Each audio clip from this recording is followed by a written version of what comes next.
we rolling back at making sure it's recording. Okay, it's counting. Yeah, it's counting. Back at Dead End Studios. Got the special guest, in this bitch. You know what I mean? I'm in the building. This nigga ain't a special guest, man. Hey, yeah, I'm in the building, literally and figuratively in the building. 12 Kyle, what's up? So how you doing, Kyle? Man, I feel good, man. Let me start by saying I love this shit. This is dope. Word. This is dope. I was telling him before you got here, man. This has been a long time coming. I was telling FIFO earlier, like my first memories of Dead End Hip Hop, y'all in a car filming. So to come from that to this, hey man, this is just really the start of something big, I think. It's been a journey, man. It's been a journey. I was just sitting in here this morning waiting on the guy to come through to hook up the internet, man. I was just right there, just chilling, listening to music, doing a little reading. And it just felt like where I needed to be, where I need to be. And I was like, man, I really don't want to get up and go to work. I just want to be here, well, man. That's going to be the next move when Dead End gets to the point where that's full time. Yeah. So when it gets like that, then you really know it's through the roof. So we got the game going on. I know a lot of you guys like that, especially when it got towards the end of the first game. With the Toronto and Cavs, right? That was the first one, right? Game one. Game one. Game one. Yeah. And this is what game? This is game 5. We watching Utah and Houston. So we were here. We watched the Cavs come back and eke out a win. And a week later, boys got swept. brought them brooms out. They got swept. Brooms out. And I don't think none of us really did we say that they were going to get swept. No, or we were more so like gentlemen sweep. We wanted to give them some respect. Number 1 seed in the East, and these look, man. They won 59 games, right? 59 games. 59 games. A Toronto Raptor. Franchise high. Dwayne Casey's the second longest tenured coach at 7 years. Obviously, he's turned that franchise around. Like, let's not discredit. And they about to fire him. I think they're gonna fire him. That's why I always say that there's different types of coaches. Maybe Dwayne Casey's just that turnaround coach. The guy you get rid of before you try to make the championship run. Because to me, they gonna Tony Dungy him? Probably. Dang. They probably. it won't matter though. But go ahead. Okay, wait, hold on. my thing is this. It comes from the top down. Right. And the way you hear DeMar DeRozan talk the last 3 years about losing to the Cavs, the way he talks about LeBron, it's a mental thing. And even, I don't know if it was this offseason or the offseason before last, they kind of had like a round table with all of the coaches. And the way Dwayne Casey talked about LeBron, it just sounded like he just gave him too much respect. Okay. So I understand where that mentality from their top 2 stars comes from. And you can't allow that as the head coach, and I think it trickled down. And the reason why I say that is because I'm gonna draw a parallel to my job. Like when I first started there, I'm in sales, by the way, if y'all ain't know. But when I first started there were certain things that as a store, we just were not selling. And I'm like, yo, what's going on? And I talked to some of the people, some of the reps, and how people just don't buy this. I'm like, man, that's some BS. So I went on the sales floor and I'm like, well, I just sold this, that, and the third. Why you can't do it? Jump into this transaction. I just sold this. Why you can't do it? Why I got to hold you, right? And I had to sit down with my boss and say, hey, you are enabling these guys. Right. You're saying that they can't buy, they can't do this, they can't do that. So we have to change the mindset. And I think Dwayne Casey, because of that, he's going to get let go. I'm not saying that the guy that they bring in is going to be a championship head coach. And I'm not saying that the Toronto Raptors are a championship caliber squad. They might break that up. Right. They might break that up. But you know what's interesting about, I can never say his name, Yuri. Let's just call him Yuri. And his tenure as a GM, I think it's been like 7 or 8 years total. He's never hired a head coach. He inherited the coaches everywhere he's gone. So this would be the first time that he would, let go of a coach and have to hire a new one. So I think it's going to be very interesting because as a GM, I think he's done an excellent job maximizing and getting the right guys and making the right moves. But sometimes in the NBA, like Daryl Morey said, it's an arms race and there's only but so many superstar level guys that you can't get your hands on all of them, or you can't convince them to come to your squad. So, and with the salaries that they have, I just don't know what they're going to do. So it's going to have to be another head coach, but they're going to have to get the right one. And I don't know if any coach outside of maybe a Larry Brown can get these guys over that hump. But see, here's the thing with the enabling part where I disagree with you on. I think Casey, he has developed Lowry, who was a journeyman, right? Remember, he was just a guy. Mm-hmm. He developed an all-star. Yeah, he developed DeRozan. Mm-hmm. He's maximized that roster, but he changed the culture, their mindset. There were a couple of articles talking about how they overall, but LeBron is their kryptonite, and he enables that kryptonite to still harm them. I feel. But how are they going to get over that kryptonite? I guess that's the question. New voice. And I think that's why he's gonna go. And I'm not. And they scared of LeBron. They are. But I these numbers is freaking crazy, dude. So they put it up on SportsCenter. LeBron's number, he had 136 points in the series. Yeah. DeMar DeRozan and Lowry only had 138. Wow. LeBron had 33 rebounds. They had 30. LeBron had 45 assists. They had 46. And they both shot 53. Well, LeBron shot 57 for 103, and Lowry and DeRozan shot 53 for 108. Well, that's why they call scared. it. That's why they call it Lebronto. Yeah, I mean, because scared of him. They scared. That was genius by the way. Yeah, I hope they got a copyright on that. I think it's got to be frustrating for Toronto because they were the number one seed, right? Mm-hmm. And I saw something earlier. They're the first number one seed to get knocked out in this round in like 49 years. And get swept. And got swept. By getting swept. That had never happened by a number one seed getting swept in the second round of the playoffs. It goes back to, and I want to temper my comment with this. It goes back to what we saw in the 90s, to me. Mm-hmm. And it's not to compare LeBron to Jordan, but a lot of times I saw, and you know, because you're from Chicago, Jordan had teams beat when he stepped on the floor. There were times, and I don't know if you guys saw this, but there were times in this series where LeBron gets the ball, he's ISO'd up. He's got his guy on a block. I can't remember the OG. I can't remember. Anunoby. Okay, yeah, him. so LeBron's got him ISO, and if you see the camera, you see the look in his face. He's paranoid. He doesn't know he don't know if LeBron gonna go left. He don't know if LeBron gonna go right. He don't know if he's gonna pass it because LeBron's gonna make the best play. And I think they were beat. They were mentally defeated. Game 4, what we saw was DeRozan checked out.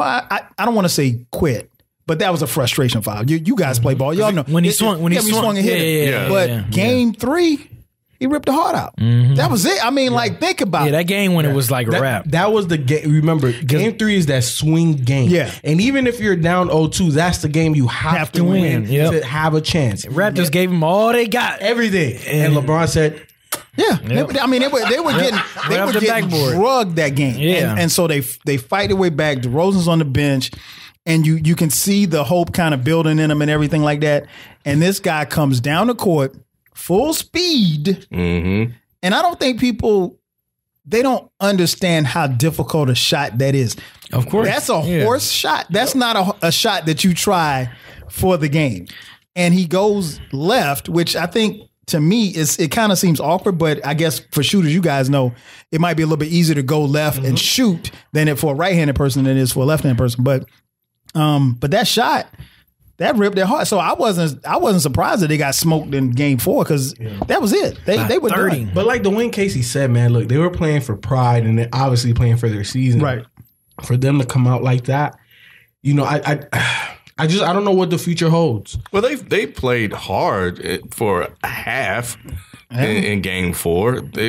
I think the thing was they were never a threat. No. And in the second quarter, when Lou, for whatever reason, he just changed up his lineup, you know, and they kind of got out of rhythm, and Toronto fought back, and LeBron got back in, a couple of guys back in. They went on that big run. You know, and I think that's where they ended up losing them.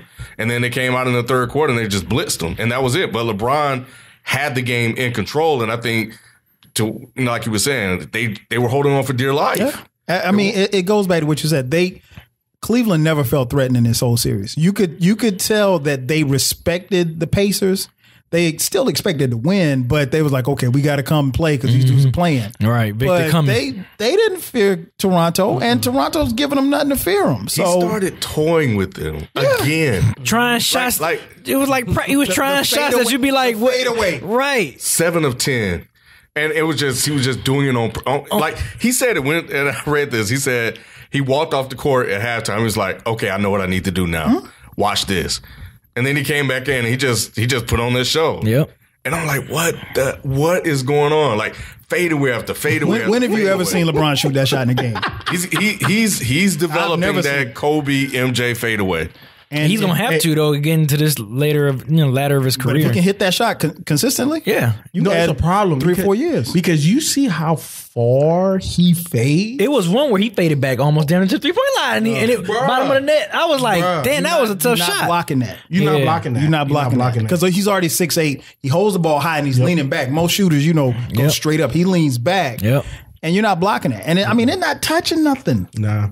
Not even touching the rim. Nah, man. It's I think year after year, it's so interesting to see how LeBron adds to his game, and when he needs it most, he's able to just turn it on. And you see it, and it's in the postseason. Like sometimes we see spurts of it in the regular season, but when the lights are the brightest, let's be honest. I think we need to kill this notion. The clutch gene, all of this BS. It's been gone for me, but I feel you. You know what I'm saying? But it still exists. It still exists. It's still a slight narrative that is squashed really? now. Yeah, on Twitter. I mean, I know you can't rely on Twitter. But that's haters, though. I just don't know. And I tweeted this out the other day. Well, even LeBron, people that support LeBron be like, oh, y'all saying he not clutch. So it goes both ways. I just don't know how you can keep hating at this point. I really don't. Yeah. I mean, what more do you want? Because what's going to happen is the haters that LeBron has 10, 15 years from now, they'll be talking about how great he was. Like, come on, man. I mean, he's going to get the Kobe syndrome. Like when Kobe retired, everybody loved it. Yeah. But here's the thing. I think more people love LeBron now than they loved Kobe while he was playing. I can see that. I think LeBron has more love than Kobe did. He won them. He won them back. Yeah, he did. He won them back. Coming back 3-1, he won them back. Yeah. I think that shut up a lot of people because even the other 3 people at this table right here, they thought I was crazy as hell. Just kept saying 7 games, game 7. I was one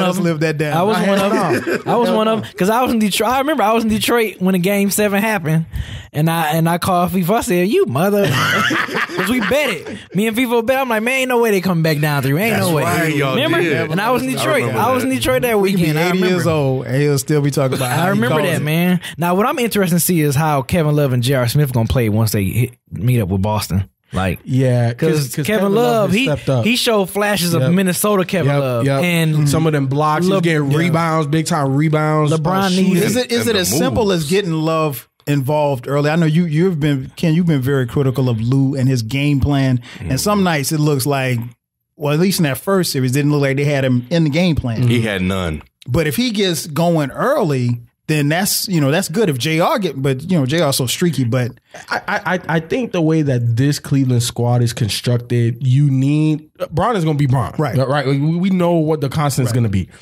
K-Love in a 7-game series needs to show up 4 times, right? And the other guys need to show up at least 1 time for them to have success in this next round. Kyle Korver, JR. He'll play Bill Big, Jetty or Seti, whatever. Clarkston, George Hill, Tristan. Those guys right there need to make up the other potential 7-game series. They need to step up one of those games. Right. And as long as I think you have that mix, I think it's going to be very interesting. However, though, I think we're seeing one of the best coaches in his prime, and I think it'll be interesting to see how he game plans against Cleveland, because the way that he has Boston playing right now, me and B were trying to tell you middle of the season, bro, it was not luck. it was not. I think this proves it wasn't luck. I don't know what else to say. They hit a bunch of lucky shots. Come on, They still hitting lucky shots. Look at it. They still hitting lucky shots. They're getting a lot of fortunate breaks. Oh, Ken, come on, Ken. No, They should be down 3-1. Should be, but they're not. No, at most it should be 2-2. At most. Okay, I'll give you that because the 22-point lead was in the second quarter. You got plenty enough time to come back for that. Oh. We'll get to them in a second. Okay. But just to kind of close this one out, I just want to go back to like the first series, right? Where I said Tyrone, he had no game plan. None. He didn't. It was like, LeBron, you're it. And this one, what I marveled at is after you won the first one, by 1 point, you got lucky because they missed 11 or 12 shots in a row, right? At the rim. right. So you got lucky there. What I found fascinating was that games 2 through 3 through 4, it seemed like they had a different game plan. By the time they hit game 4, they were out there practicing. Yeah. To me, it looked like they were literally practicing sets. Yeah. We saw Corver cutting and hitting layups. We saw so many different people doing back cuts and all kind of pin downs and screens. And I'm like, that looks like an offense. right. And they were, and that's why I said, in the second quarter, it was like he brought in this new. I still don't know what he was doing, but he brought in Shetty and all these other people. It was a five that haven't really played together before in the playoffs. And they struggled, and then, of course, game 3, and then they just started picking them apart. And so it was like for them, this series may have been, we don't know yet. We'll know when he faces Brad Stevens. But it could have been the series where they instilled their offense because they haven't had a chance to play together a lot. So the last thing I want to say about that game-winning shot, because I knew LeBron was going to miss one of his 2 free throws. That's just, he made 8 of 8, and then, he was going to reverse towards the mean at some point. But when Jeff Green missed his, I was like, you mother. And then that poor defensive play, and then the shot went in. I was like, I'll be damned. I thought they may have been able to pull it out, but I didn't really see a game winner like a lot of people say they did. But when he shot that, like when he took it in full court and he came up, I said, oh, he's going to get to the rim and lay it up. I didn't see he was going to do the bank shot. Right. And float. But and a lot of people were going to say that was luck. What I loved was Kevin Love, and I think Kyle Korver came out and said he practiced. He practiced that shot all the time. And they're like, why are you practicing that shot? Like, what you going to use that for? When you got to pull it out. And if you look at it in slow mo, or if you look at his face, he was confident. He knew it was going to go. Confident. Not only that, he was concentrating. Like it's all in his face. But like he sized up. I think it was OG on him. He sized up OG, so he was dribbling. He got crossed over. Right where he wanted him. Hit that bump. And that faded was back. Yep. It's crazy. But before we move on from this series, something I found that was a little interesting in game 4 with about 7 minutes left to go in the fourth quarter, Ty Lue tried to put in Rodney Hood and he refused. And it has angered some teammates, and also Kobe Altman is going to have a sit down with him. So he already had. Oh, he already had. He publicly apologized for it. Oh, okay. Yeah. So I think that's interesting. Mainly because unfortunate, mainly because Rodney Hood is going to be a restricted free agent, and since he's been with the Cavs, it's been less than stellar. I think he had a couple of good games. We were like, "Ooh, what can this possibly be?" 6'8" shooting guard with range. You know what I'm saying? It is. He has all the tools, and we've seen it in Spurs, especially in Utah. We've seen it a couple games in that midseason trade. But man, so he's fallen so far out of that rotation. You think he's liking his role? You think he's unhappy with his role at Cleveland or something? Honestly, I don't know what it is. I think it's hard for me to understand how you wouldn't like your role playing next to LeBron. Mainly because LeBron is going to get you shots, and he wants you to have opportunities. They want Hood to be exactly the guy. Right, a guy. Exactly. I don't. LeBron is not one of those guys that's like, oh, I need you to take 5 less shots because I need to take these shots. If you hit him, Bron is going to give it to you all day. Bron don't want to score 25, 30, 40 points. He don't want to do that. Right. So a guy like Hood, his services is supposed to be a game changer for them, and he's out of the rotation. I think that's going to be hard for him, and I think it'll be interesting to see if he's played his way out of some money. It's possible. He could be such a valuable asset. I think he can be a weapon, and I think Clarkson still hasn't found himself yet. Mm-hmm. But he was scrappy that last game. But he's confident. He said I'm gonna find my shot. So I think there's somewhere else they can go. Right. So they got other people playing well, and if they can just figure out a way to get Clarkson and Hood going, then they can definitely be a viable threat. Do you attribute that in that to lose rotation because maybe Hood? Mm-hmm. He fell out because maybe he's not getting the rhythm that he's used to getting, I do. Mainly because he leaned so heavily on LeBron in this series. He couldn't find minutes for him. But I also, the reason why it's unfortunate for Hood is because your shot hasn't been falling and you don't have confidence. So here's a game where you can go in and take shots and maybe get into a rhythm. Clarkson was taking advantage of this moment. He's jacking up shots. Right. He fumbles the ball a lot. He do. Hood should have did the same thing. Especially y'all up by that much. This could have been your rhythm going into the next series. You know what I'm saying? Get your reps in. Get your rhythm. Get your reps in and get ready for Boston. They coming. Yeah. They definitely coming. Definitely coming. And I think I want to say it was JR or maybe Kevin Love or both of them that they were saying, this is about pursuing a championship. It's bigger than you. You got to get your time in when you can. Because you don't never know when your number is going to be called, right? And I think the perfect person that he needs to look at is Richard Jefferson. You know what I'm saying? And Tristan Thompson. And Tristan. You know what I'm saying? I'm pretty sure that Tristan may not have felt the best, but at the end of the day, on a championship run, you never know when your number is going to be called. That's like look at TJ McConnell. Like he had to step up right into the starting lineup and he responded. And that's what you're supposed to do. And like to B's point, this could have been a game where you could have got in-game repetitions because you don't know, especially against Boston when they have Jaylen Brown, they have Jason Tatum, they're playing at a high level. Marcus Smart. They need your size and skill set. So this could have been a game where if you would have came out hit 3-4 shots, coach might have been like, "Oh, okay, he ready. Right, he ready. When I need to call him, he's gonna be ready." And you might have played yourself out of the Boston series already. It's all about being a professional. Yeah, no, I agree. Last thing. This is really the last thing. Because I didn't realize this until LeBron said it. The reason, I think another big reason why, and it may be, this may speak to what you were saying about getting rid of Casey. This is personal for LeBron. This is personal because Casey was the coach that came up with the strategy in Dallas. See, I didn't know that.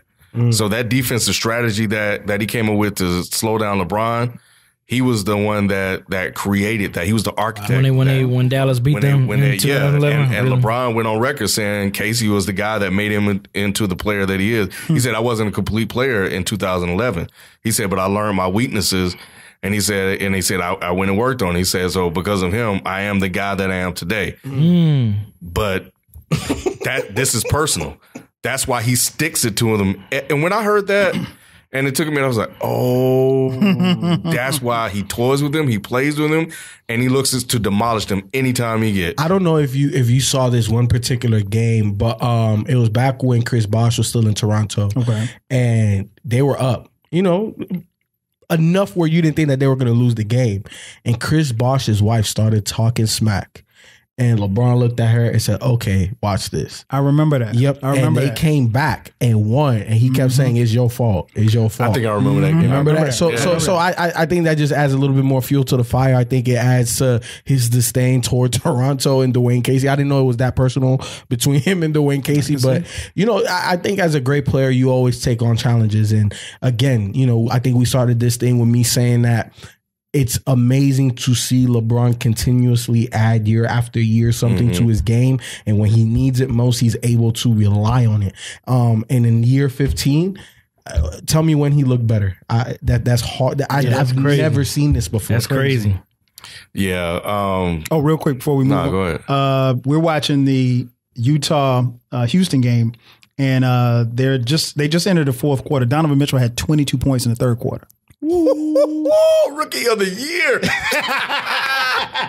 You know what, man? Ken need to be a politician because the way he flip-flop was, you win a whole bunch of black votes, Ken. What he's doing right now is not going to reflect on the Rookie of the Year because it's in the regular season. I know, but 22 in the third. He's proving right now he is the best rookie. And Utah's up 80-78, so we'll keep you guys posted. Man, this boy is, he ain't gonna lie, he is the truth though. Did y'all peep what JR said? He said, man, they gave me the green light, but it ain't gonna be like this green. I'm gonna hit tonight though. I thought somebody made that up. Yeah, that was real. He said it. He said, "Yeah, I get the green light, but it ain't gonna be as green as what I'm about to hit tonight." Wow.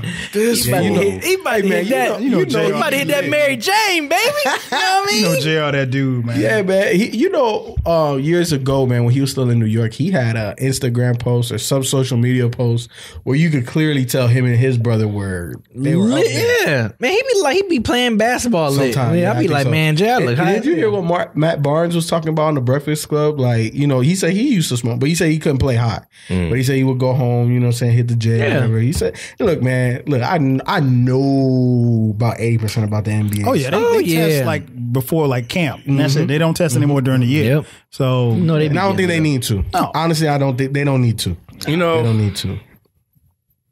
I think it was PJ Tucker just hit a 3 to go up 1. I can't help but wonder. I'm sitting here thinking, it just popped in my head. You're at home, closeout game. We all know closeout games are the toughest. Right. Right. So this game wasn't going to be easy. How important is this game, though, for them? Chris Paul said after they won the last game. When he cussed live on camera. Hilarious. Shit went real bad, real quick. Anything can happen. Talking about when he was up 3-1. To Houston. To Houston, actually. Yeah. Wasn't James Harden up 3-1 before and lost one? I can't remember. James Harden, I want to say no. Yeah. No, he was part of the comeback. Remember when Chris Paul was up? Yeah. We actually went to, I think, Twin Peaks and we watched the game. We watched Game 7 and they just, blew it. Yeah.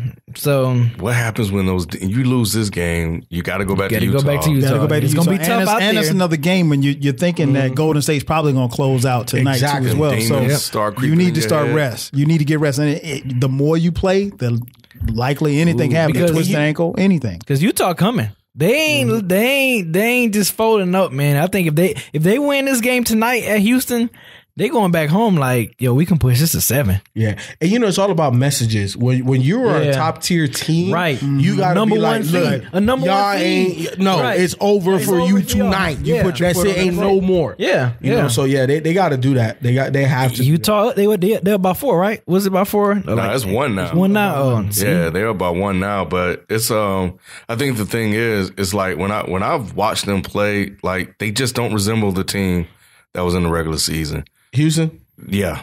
It's not as fluid. No. It's not as fluid. Not at all. And I'm concerned. And they have, I'm with you. I'm concerned because I was explaining this to my boy the other day. We was watching one of the games. And the way Golden State plays is like if I took my car and I only drove it wide open throttle, pedal to the metal. Mm-hmm. That's how Golden State plays basketball. Because it's wave after wave, it's staggerment of the minutes. Right. You know what I'm saying? They always have 1 or 2 guys out there. You know what I'm saying? And when you're talking about 3 of arguably the top 5 shooters in the NBA right now on the same squad, it's always firepower out there. And it's wave after wave after wave. Yep. And you have to be able to withstand that and not be demoralized. And I think that Houston, mentally, and I've been said it, they're 2 stars. In big moments, they've come up short. So I don't want to say that they're all the way mentally weak, but they haven't been able to overcome that. You know what I'm saying? They haven't been able to overcome that opportunity. And because of that, Golden State been there, done that. And they have the weapons. They got more weapons than you do. Right. They got more guns in this fight. Right. So let you go on a 3-minute stretch where you don't score. You might lose this thing by 40. They can push it. Do they have more weapons though? Yes, they do. They do. Golden State has more weapons than Houston? Yeah, they do. Yeah. On the bench? Everywhere. I don't know. I mean, just alone KD, Steph, Clay, and Dre. Yeah, what Houston matching with that? Just off. Yeah, the starting 5. You just got to hope. You got Andre Iguodala, Livingston. Those guys are cold, but it's rare where Steph, KD, and Clay are. You're going to get 20, 1 at least. Yeah, you're going to get 1 to go for 30. You're going to get 1 to go for 20, 25. And then Draymond is the key. Yep. He always is. He's the key. If he's got 12 points, 8 boards, 9 assists, it's a wrap. When he fills up the stat sheet, go ahead. And he don't even need 12 points. Right. He's the only man to get a triple-double without scoring 10. He don't care. You know what I'm saying? So you're 100% right when he's key, because it's all of the stuff that doesn't show up on the stat sheet. Exactly. It allows KD, Steph, and Clay to play off the ball. And he does all of the dirty work. And he's the anchor of that defense. So What was that? What? Gerald Green, baby. No, he still got them up. So much talent, man. I just showed Ken that of the 22 points that Donovan Mitchell about to go in. Mitchell about to come back in the game. Mitchell scored 22 and third. Houston only scored 21. Wow. And he had tried to get him. He had 2 points at halftime. Wow. Hey, you know that the greatest. That's how they respond. Yeah. That's how they respond. The problem with the Rockets, man, they shoot way too many damn threes. And I know that's part of their offense, but it seemed like as the season went on, they just that's all they shot. They just you know what was them. frustrating about watching the Rockets, if their threes aren't falling, they still keep shooting. And I'm like, bro, at some point you got to play some defense to do something. Now, what they did do last game, and I guess credit Chris Paul for this, because they switched it up a little bit, I think, in game 3, where they started to take more mid-range shots and basically go to the basket and score more layups. But yeah, it seemed like this game, and I missed the first half, they're back to shooting threes again. So, but I don't know, man. But yeah, they worry you.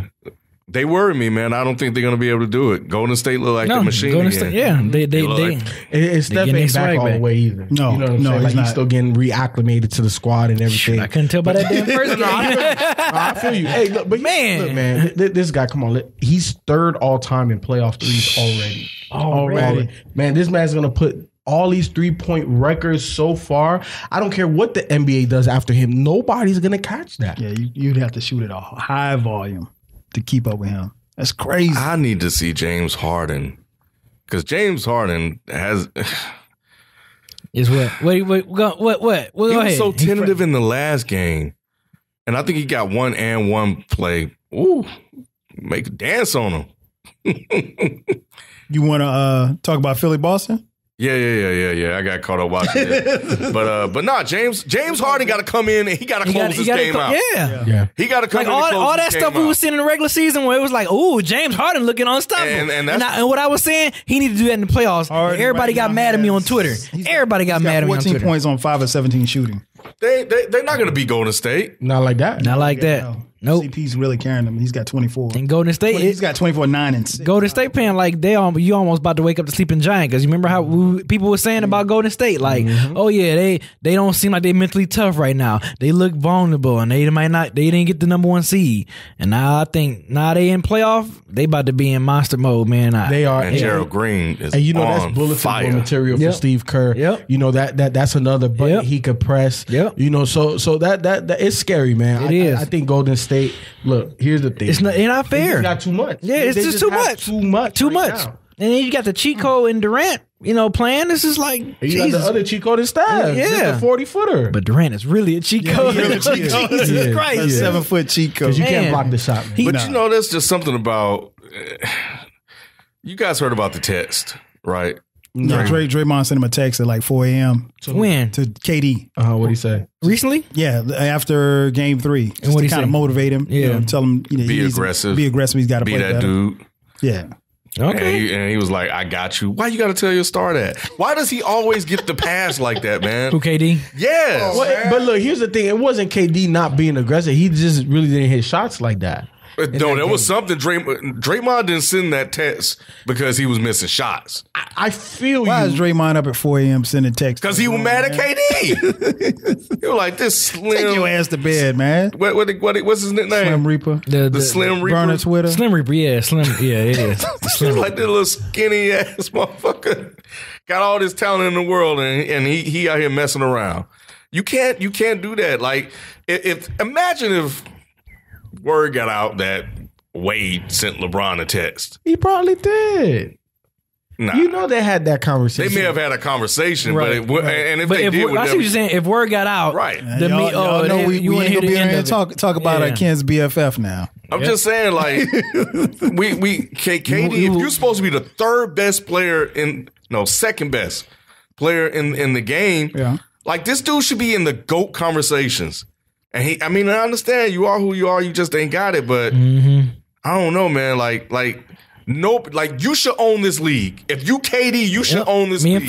Me and FIFA was talking about that earlier before we was recording. I'm like, man, KD should really be like that dude. Like, Cause he a cheat code, man. He that creative player you create in live 96. Like I'm gonna make my guy 7'1". He gonna shoot threes. He gonna handle the rock like a guard. Yes. Everything and post game, fade away, everything. Blocks. So that's Kevin Durant. That's why he's a cheat code. Overall rating 99. I got a 7'1" shooting guard. All right, man. Philly and Boston. Man, just so disappointed. I'm so disappointed in the young stunners. But didn't me and FIFO mention this though? Y'all did. Y'all called it. Boy. The lumps. They said they got to go through the lumps. They got to go through the lumps, man. They gonna make the knucklehead mistakes because they're young. But not like they not did like those mistakes, though. But it happens. It happens. And you know what? And sometimes like you don't. That, though? Yes. And sometimes you don't know how ugly or how minuscule they may have missed the mark.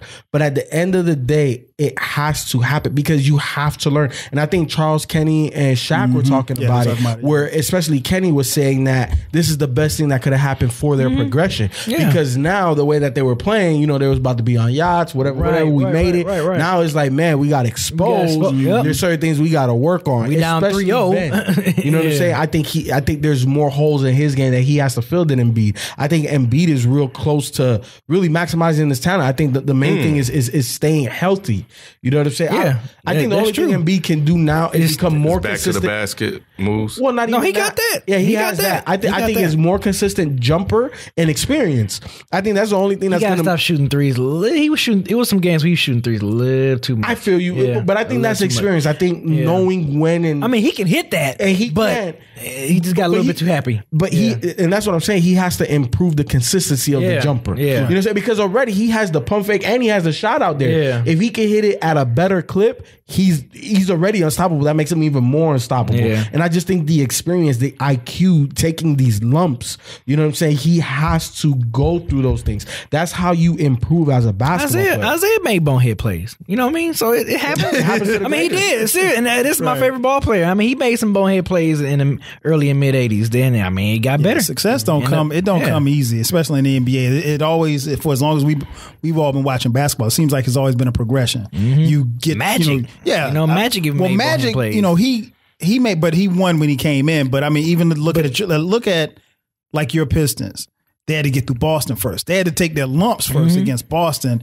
Isaiah turned the ball over. But I'm just saying, even for Magic case, remember that documentary? I think it was the Magic and Bird documentary. Yeah, I saw that. And they was talking about how Magic was. Oh, Mitchell got hurt. While we watching this, Mitchell was being helped off the court. I think he and Harden bumped knees. Okay. Oh man, I hope it's just a contusion. Probably he so. Don't look like he coming back. Well, he was still kind of walking a little bit. He was still kind of walking. Maybe it's 6 minutes left in the game, so see this. That's a travel. No, he didn't travel. He took 2 steps. He just threw the ball up because he knew he was about to take that third one. Yeah, he thought he was going to get that foul. Yeah. And they not calling anything in the playoffs. I mean, they are holding. Oh, good pick and roll. Way to roll, baby. A lot of weak stuff, though. That was a good roll. And that's the thing that frustrates me because they won't call the obvious holes, the jersey pulls, was that anything Ingles? like that. Yep, that was Ingles. But they'll call that. Ingles and I'm like, I don't know. I'm not a fan of this flopping, man. I grew up in the late 80s, 90s era. And I all of this flailing, like it was a play that I saw Rudy Gobert where James Harden was trying to get around the pick. And there was some contact. Oh, good block. But the ref didn't call the foul until Rudy hit the floor. Right. And I'm like, wait, no. Like James barely touched. He wasn't moving this 7-foot dude. So yeah, man, the NBA, I think they need to look at that right there. I don't like that jumping into you pump fake a guy and then you jump into he takes a 3 and you jump into the 3. I don't like that either. Yeah, it's a different NBA, man. But when I go back to that game, that meltdown they had against Boston, I had a feeling they were going to lose. When they turned over the ball a whole bunch of times. Not only that, how are you getting blocked by Al Horford? Like, come on, Al Horford has outplayed Embiid, and that's the other problem. Not only that. Ben Simmons is letting Horford check him on the perimeter. Ben Simmons. I'm like, what are you doing? Like FIFO said, Ben Simmons, he has to, and that's one of the things that I'm interested on seeing as far as what they do going forward. This summer is going to be really critical for them because he's got to get a consistent. He's working on it. He's working on it. He's working on the three because he just doesn't use it in the game. You know, I'm not even tripping on the three. When you get 15 feet in, you got to spot up and shoot. You got to be able to knock down a jumper, because what they've done is the first round they kind of crowded him a little bit and he could maneuver around. But this series here, they're just standing back and saying, look, shooters. No, but, you got to shoot. No, but Miami did that as well. They gave him space at first, and all he did was eat up the space. Then they got on him, and he struggled a little bit, and he had to make his adjustments. But then he started getting around that. What Boston is doing is playing off of him, but they have help defense. Yeah, they do. So they're protecting the rim. Where Miami was trying to funnel them to Hassan, then Hassan got in foul trouble, and then he couldn't stay on the court with them. You know what I'm saying? So they had to go smaller. So that playing back didn't work. But what Boston is doing, they're crisp on their rotations. They know where they want to funnel, and then they are able to switch everything. There's so with that, it makes it extremely difficult. And I think that's why it's going to be, just looking forward, Boston, Cleveland, I think that's why it's going to be a little bit interesting for Cleveland to see what Ty Lue does. Because you know what I always say, my rule is this: with the LeBrons and KDs of the world, that three-man, you need guys that can physically compete. And the way Jason Tatum is playing right now, if he can do that and he gets the support from everybody else, to me, that's a problem. That spells big problems for Cleveland. Jaylen Brown not afraid of him. He's on record as saying they think they can beat him. Their confidence is sky high. Right. So was the Pacers. Now they don't have Brad Stevens. That's what I'm about to say. They don't got no Brad Stevens. The versatility in players that can do multiple things, but they were confident. And they took them 7. That shows. I mean, you can also speak. I think this is definitely a 7-game series. Oh yeah, nah, it's going 6. No, this is a 7-game series. 6 maybe 5. This is 7 6 maybe 5. Oh, you think Cavs?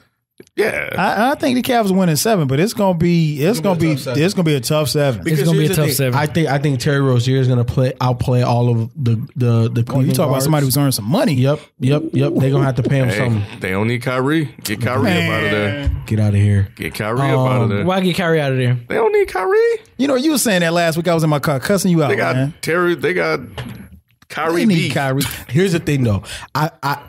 I don't like how you say it, Ken, but the way Chris Broussard put it, you know what I'm saying? No, it made more sense. So what Chris Broussard said was, even if Kyrie was healthy, does he really move the needle? You know what I'm saying? Like, he's like, would it be the same as Terry Rozier? And the answer is more than likely. You know what I'm saying? I think the difference for me when you have a Kyrie is you have a guy that in any moment can take over. Where Terry Rozier, like I don't trust him. He's not that guy yet. Yeah, he's not the main guy. Kyrie is a main guy. Kyrie's a professional bucket getter against every and anybody. I think Jason Tatum is going to be a main guy. I feel you. But look, I put it to you like this. You remember the Golden State Boston game this year? When Kyrie just wasn't missing anything? How many players do that? Not many. Come on, man. And he's had multiple games like this where he's extremely San Antonio, where he's extremely special. And I'm saying Terry Rozier is good, but I don't think he's special. No, I mean, yeah, well, cut it to one. Nah. Cut the lead to 1. I give you he's nice, and I give you he's filling the void right now, but he's just not special. Kyrie's special. Jason Tatum is special. You keep those guys. Yeah, yeah, but within Brad's. Oh, okay. I see you, CP3. He is clearly. I see you, CP3. But hey, CP's had moments like this too. He said he's just shooting well from 3 tonight too. Yeah, he's worked on his game a lot. He could not shoot when he first came. Not like that. League. Well, he had a mid-range shot, but he didn't have the 3 like that. I don't remember him being like almost automatic. Now he's almost automatic. he wasn't. He's 7 for 9 right now. Wow, from 3. 3, yeah. But young CP had the floater though, and he didn't need the jump shot because he was so quick he could get wherever he wanted. Right? Yeah. See, about to shoot it down. Look at this. Sloppy asses. But yeah, we'll preview that, I guess, whenever it happens. But I don't know, man. I think if I'm Philly, I got to be confident that I can come back and win this series. I would like to see it. I would love just to for see historic purposes. Yep, be the one. Because here's the thing. How does a sweep happen, right? What happens? How do you sweep a team? You win 4 in a row. Yeah. So why can't that work in reverse? Unless you're just the far superior team. And so far, they've Boston made don't mistakes. look that far. Yeah, they don't look that far superior. Right. Exactly. Because they've been right there the whole time. A lot of that comes back to coaching. And Brad Stevens. Coaching, experience, moments. Yeah, that and like you said, the experience and even something as simple as that out of bounds play. Oh, my God. Oh, my God. I mean, like. Everybody was lost. I you know, it's been a long time I see a professional NBA team in a crucial moment fudge it up like that. Like, that was difficult to do. CP? CP. Dude, that was CP. Time. So Embiid was on a man. He was on Horford, switched out, and now you get a mismatch between Horford. Ooh, get that out of here. Give me that. Give me that. I think that's a goaltend. Yeah, it was a goaltend. Yeah, he walked back the other way. But yeah, I mean that was Brad Stevens, man. We've been singing his praises all season long. That's a tough 3. Bank. Open, baby. Yeah, so he's 8 for 10. He said, "Nah, I'm going to the conference finals." He said, "Y'all not about to do this to me." He said, "It ain't going bad tonight." He's got 39. Chris Paul? Yeah. Harden's got 18. Get on my back, James Harden. Get on my back, MVP. I got you. I got you. Ooh. Give me that one. Yeah, Give me automatic. that. Yeah, it's automatic now. It don't matter. Just give him the rock. What he won. It's over tonight, baby. Yep. Woo! Special, man. They carding Donovan in the arena. Yeah, you Rockets better be lucky. They better be lucky. D. Mitch had an answer for y'all, but nah, he wasn't beating that tonight. Nah, he wasn't beating Chris Paul tonight. Look, Chris Paul's in rare form right now. This is special. This is special right now. This is a special moment. Shit ain't going out of hands this time, huh? Nope. Woo! Look at that pass. This is how you add to the legacy, which reminded me of something you said about LeBron once, and I don't mean to jump back to it, but he's creating moments. I meant to text y'all that, like the 2 game winners, against Indiana, the fade away from behind the rim, behind the backboard. He's creating moments in these playoffs. He is, man. That's going to help him, in those discussions. Yes, because when we think of Jordan, there's about 5 to 7 iconic moments that we think about. Right, we think about the shot in Utah. We think of the Craig switch Elo. of the hand. Craig Elo. You know what I'm saying, against the Lakers. We think of Craig Elo. There's moments that Jordan has that are just Byron Russell push off. That's what he said. The Utah shot. But LeBron is doing that. Right. Like now you have to, when you think of LeBron clutch moments, that fade away to the left, you know what I'm saying? That even off the glass. Even Orlando 3. Orlando 3. Yeah. You know what I'm saying? The 3 he hit against Indiana. You know what I'm saying? Like the layup against Indiana when he went up. Against Paul George. Yeah. So but you know what, Ken? I'm glad you brought up the layup. you know why I'm glad you brought up the layup, because I was listening to this punk. Okay, you know what? Let me take that back because that's a bit aggressive. But I was listening to Skip Bayless, man. Oh my God! And you know what? I think they pay him to hate on Bron. It have to. They have to. I think he gets an extra bonus. Him and Floyd Mayweather are like, they just cannot do right in Skip's eyes. He can't. Because did you hear him describe the shot? First of all, he said it wasn't clutch. So right there, he lost. Disqualified. Right? But then he was talking about, well, why he didn't just take a pull-up jumper? Well, why did he need to? Or why didn't he just make a layup? Well, you crucified him for getting the layup against Indiana. Right. You said that wasn't clutch. Right. It was too easy. Right. Well, maybe that's just what Bron does. Maybe it just looks too damn easy. Right. Oh my God, man! Watching that dude talk about LeBron, I'm so glad that they have Shannon Sharp on that show, because I don't know how he does. I'm surprised y'all watch. I've scaled back a lot. I can't. Every once like when something, it does. When something big happens, I mainly tune in to hear what Shannon's gonna say, because I know he's gonna be all extra, like he had a goat. Yep, he had a goat thing. That shit was hilarious. Talking about something. He was like, he hungry. You see the letters in his mouth. He hungry. So I watched to hear what Shannon say, but once they started talking Cowboys, once Skip jumps into his talking points over and over again. at that point, I was just like, yeah, I'm good. Same with him and a little bit with Cowherd too. However, he did call the sweep though against the Toronto, the Lebronto Raptors. Skip did. Yeah, he did. He called the sweep.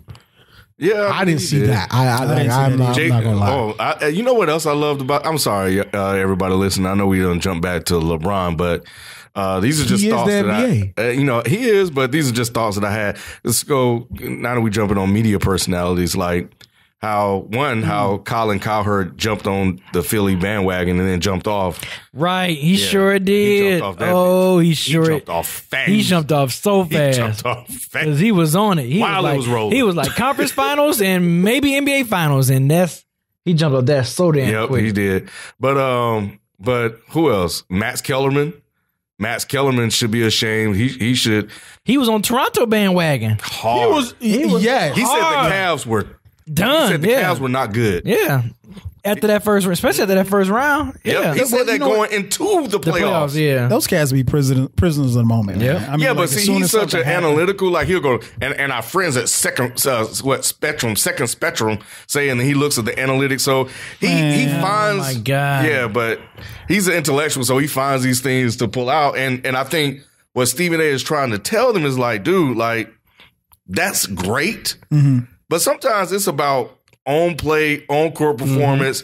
I'm just better than you. Yeah, it's what your eyeballs. You took the words right out of my mouth. What do you, when you watch the game, what do you see? You don't have to be a Cleveland Cavaliers fan. You don't have to be an owner of, the LeBron 16s. If you understand basketball, I don't understand how you can watch this man and not be impressed by what he's doing. I mean, and I know we talked about this years ago.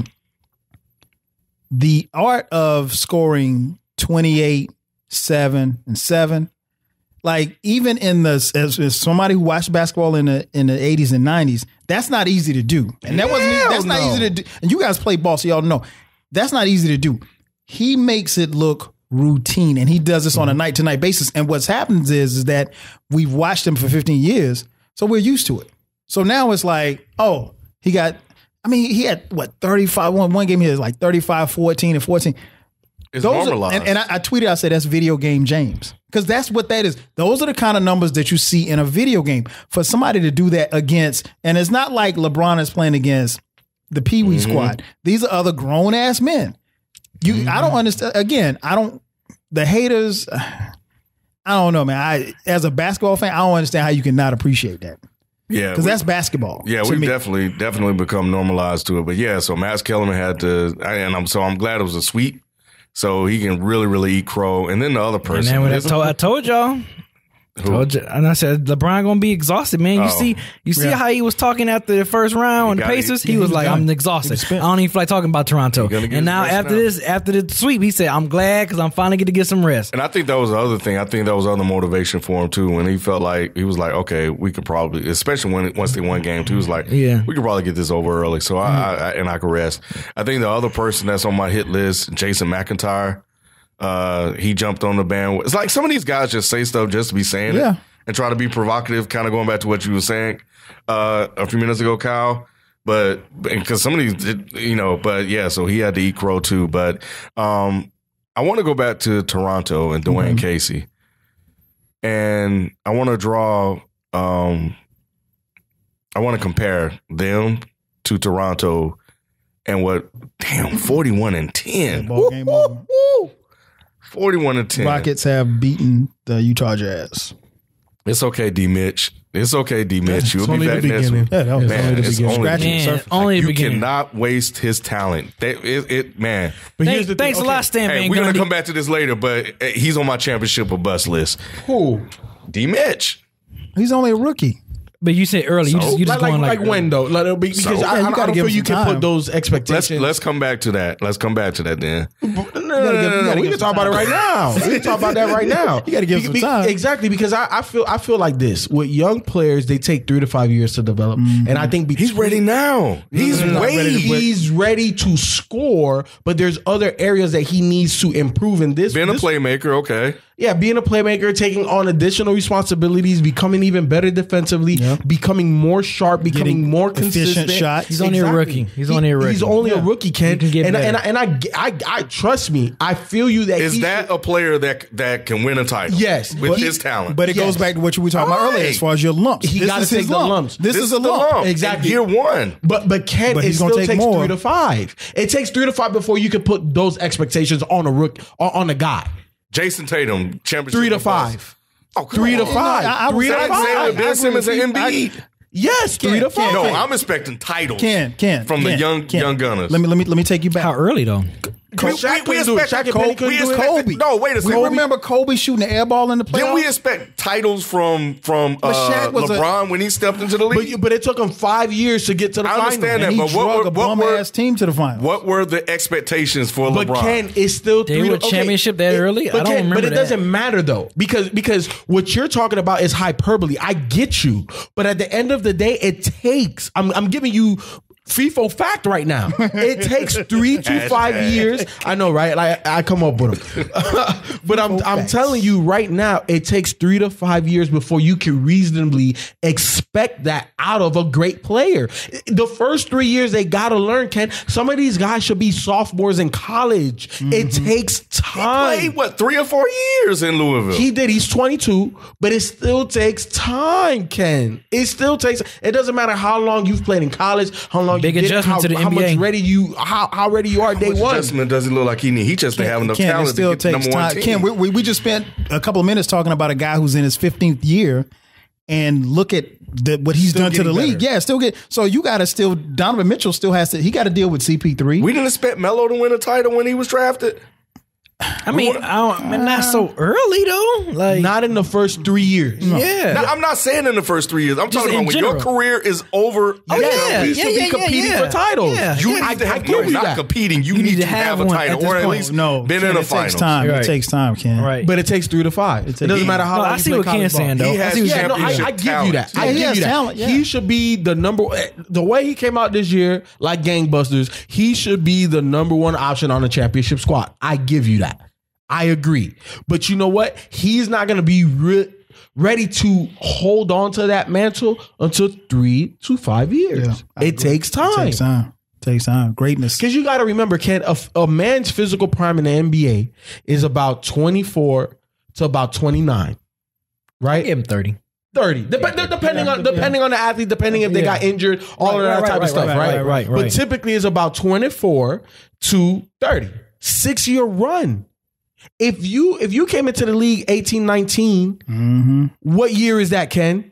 That's 5th year in the league. So for Donovan, and what did I say? I didn't just say 5 years. I said 3 to 5. Didn't I say 3 to 5? So if he's 22 now, in 3 years, how old is he? I'm not saying that FIFO math, FIFO facts. Come on, man. I got you. Right. I'm not saying he came with receipts. I'm not saying that year 2, I expect him to be in a conference finals. You mean although you mean like talent wise? Talent wise, he has the talent. He has the tools. But I mean, you mean like the same way with Melo? We like, okay, this guy is so good. He should be competing for a title. Right. I see what you're saying. With Mitchell. Mitchell should be right before you walked in, I was reading on my phone and I said it out loud. There was a headline on ESPN that said, "Is Donovan Mitchell the next Allen Iverson?" I was like, well, damn, that's kind of high. No. I was like, damn, that's kind of lofty. But then he has the talent. Now, can he be Bubba Chuck? No, I don't know that. But give him time. Give him time. Titles and all of that stuff, playoff appearances, all that stuff is going to take time. It's going to come. Do we expect a title from Westbrook? At this point, no. But what? No, I don't. We don't have championship expectations. No, I have expectations, and whether or not it comes are two different things. No, not at this maybe point. when he was playing with KD, exactly. He overshot his opportunity. Yeah, he did. He overshot. Yeah, he did. I do. So you expect not the way he played. You know what? Nope. Exactly. The way he plays is what he's his only roadblock. He's his only roadblock. Yeah. Coach, get another coach in there and reel him in. That like can help. You said. I think that can help. I said that last. But you said. But I think at this point in his career, he's his only roadblock. I think a coach can help him. No, but I think Scott Brooks and Billy Donovan was a big roadblock. Yeah, but I give you that. But you know what though, Ken? At the end of the day, you know that it's up to Okay, we just talked about it. What do your eyes tell you? Played in the finals. But what do your eyes tell you when you watch Westbrook? You know what? You know what it tells me? What I saw last year, I saw a bad coach with no talent. I get that. Or better yet, I won't even say no talent. They had talent that Billy Donovan didn't even utilize properly. Let me ask you, how we know that? Because we have a year of evidence in Indiana. I feel you. Let me ask you this though. What good coach did LeBron have? And LeBron is a whole different animal. But look, if we're saying Russell Westbrook is one of the greatest in the game now, so you got to compare him to his contemporaries and his peers. I brought up Westbrook because Westbrook was Allen Iverson more than Donovan. Hell, what?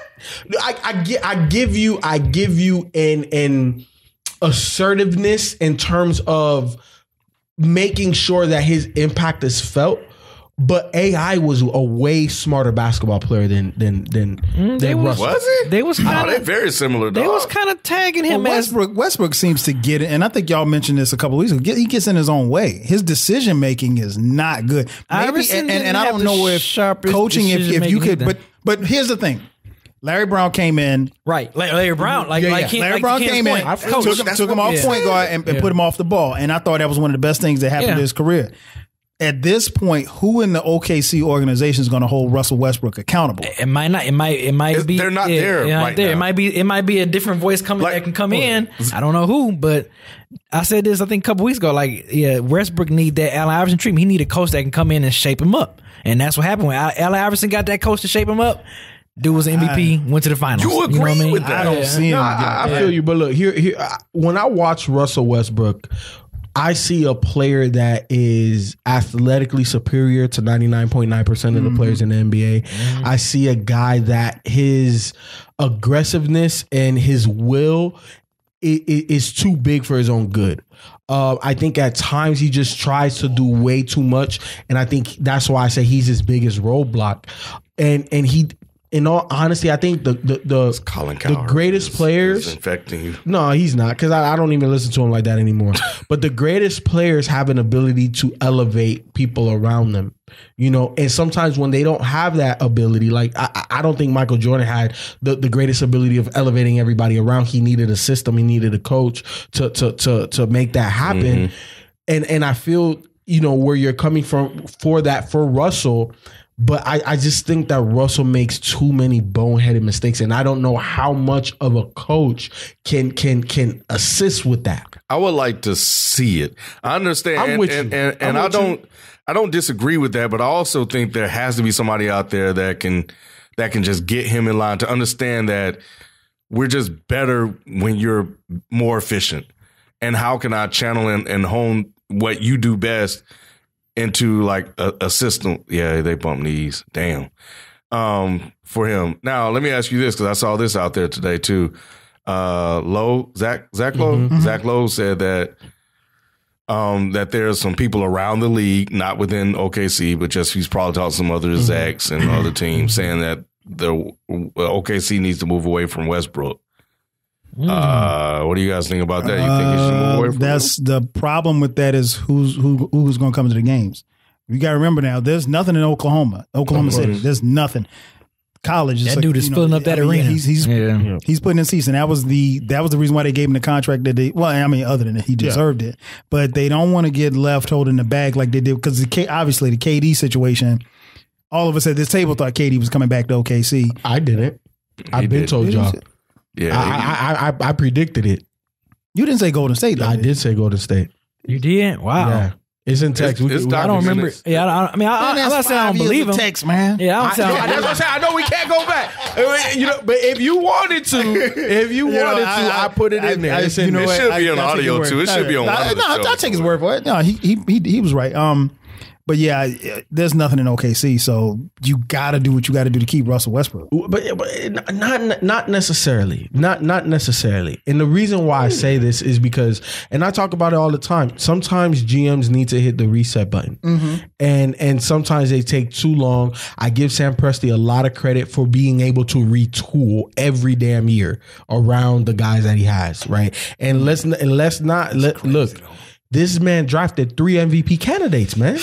Sam Presti. That's the frustrating thing. Looking at the team that they had. Of course. Their first mistake was when they let James Harden go. That was number one. For Ibaka. Exactly. Not Ibaka. Yes, for Ibaka. For Ibaka, Colin Cowherd quit putting out false information. Yeah. So for me, that was their first mistake. But I think that obviously you're gonna get a king's ransom for Russell. Bro, I need about 3 first-round picks. I need your mama's first-round pick. I need Thanksgiving dinner. Yeah. Like you need a lot for Russell Westbrook. You know what I'm saying? You're talking about the only guy in NBA history to average 2 triple-doubles back-to-back. You know what I'm saying? You're talking about a guy. When does he take a play off? Like you're talking about arguably the most intense guy ever to play in this league. Mm-hmm. And we're talking about 50, almost 60 some odd years of NBA basketball. Mm-hmm. You know what I'm saying? So you have to get something in return. So for me, knowing that Sam Presti has a track record of drafting guys that have become MVP candidates, why not try to give him a plethora of draft picks and start over? Because the talent has to be there. So you know more about the upcoming classes of NBA players. And I've been telling you guys that the drafts are only getting better. This next year's draft with Cam Reddish, Zion, RJ Barrett. You know what I'm saying? This is like, we thought this draft was good. Mm-hmm. This next one is 10 times better. Like this, Ken, I'm telling you, the talent is only getting deeper. But are there Tatums? Are there Fultzes? I just gave you 3, and they're all playing on the same squad. And Duke, I think they got 5 out of the top, or what is it? 4 out of the top 10. Yeah. 4 out of the top 10 coming, and 3 of them is like number 1, number 3, and number 4. Yep. Yeah. Duke's loaded. So Coach K pays well. Yeah, you're right. Coach K, all one and done. but I'm telling you, Ken, like in these next couple drafts, there are guys. Like I put it to you like this: this is the reason why Boston is loaded up in a particular draft. Boston is scary. Exactly. If you look at the picks that they have, along with the team that they have now, it's ridiculous. Right? They got picks this year, but it's going to be lower in the first round because they traded away. They still have multiple picks though. Right? They have like 4 picks at next year's draft. So with Zion and RJ Barrett and all these guys that I'm talking about, they're going to have 4 first-round picks in that draft. They're going to get them another guy.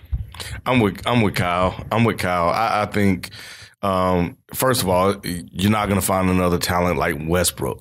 Yeah. So with the talent, at least find the coach. At least try it with the coach. Well, Donovan's coming back. They've already said he's coming back. Yeah. Ralph said he's going to be on a short leash, and I agree with him. Yeah, he will be. So. I agree with that. Because now the other problem with keeping him is that we've seen that he can at least get you an 8 seed. We're just going to leave you in the second half of that draft. So you will be in this like playoff draft perpetuity hell. But that's why I'm saying trade Russell and get a king's ransom in terms of draft picks, so that way you can hit that reset button and get that young talent. Because again, Sam Presti has that history of drafting. So the flip side of that, how patient do you think the OKC fans are going to be? Because again, there's nothing in Oklahoma City. But you know what? I think that Sam Presti has built up enough equity. Okay, you know what I'm saying? Again, he did, but he's losing it. When they brought OKC from Seattle, right? Like they already had Kevin Durant, right? Then they drafted Russell. Then they drafted Ibaka later after that. Obviously, Jeff Green became before that. Did they draft Harden after Russell Westbrook? Yeah, it was after Russell. Okay. You know what I'm saying? So. Again, they have a history of drafting the right guys. All I'm saying is that at this point, I think they do need to hit the reset button. I think, you probably buy out Melo and let Melo walk. You trade Russell because ain't nobody going to trade for Melo. Right. Like, ain't nobody going to take on that contract. And Melo's going, was it 28 million? Yeah, 28 million. Ain't nobody paying him that. So I think that you hit the reset button, get as many draft picks as you can, and let Sam Presti do what he did best. If anything, Ken, what's the best thing he did was draft 3 MVPs. So you're saying Sam Presti, based on his past success, deserves another shot to do it again? Yes, and not just because of his past success, because he's shown a multitude of different levels as a GM. He's shown that I can draft the guys. I've shown that I can obviously progress them. Like it's not like they got worse or they didn't hit ceilings. What he has failed to do is to get him a Brad Stevens. 1,000%. Yeah. But there's only so many Brad Stevens. But think about what you just said. You said he drafted 3 MVPs. That's crazy. That's crazy. Name me another GM that has done that. I've never. And they've got nothing to show You know for what? it. Well, I don't want to say nothing. They've had success. They've had success. I didn't think about what you said until Kyle just said I it didn't think about that either. Damn, Drafted 3 MVPs. 3 MVPs. Damn. and messed it all up. I mean, and if they it's not all had stayed him together, either. there would have never been a Golden State. Probably. Yeah. And yeah, Not like that. No. he messed it up for LeBron. Man, the Pelicans Warriors about to play. We already talked about how dominating they look again. Why are we letting AD off the hook, man? I mean, come on, man. We can't. You guys said he had next. Well, What's off the hook? He's getting a gonna be my next pass. question. He's Well, getting okay. a pass for a subpar series. Well, I don't care about his counting well, hold on, stats. Ken. Now, and He I has don't no know. You impact guys on have the probably game. seen more Pelicans basketball than I have. Have they always played at this pace? Because like that up and down, like I think Gentry the first 2 changed games, it when Gentry After wanted it. Okay, DeMarcus got hurt. Okay. They switched Yeah. their style. because that doesn't favor him.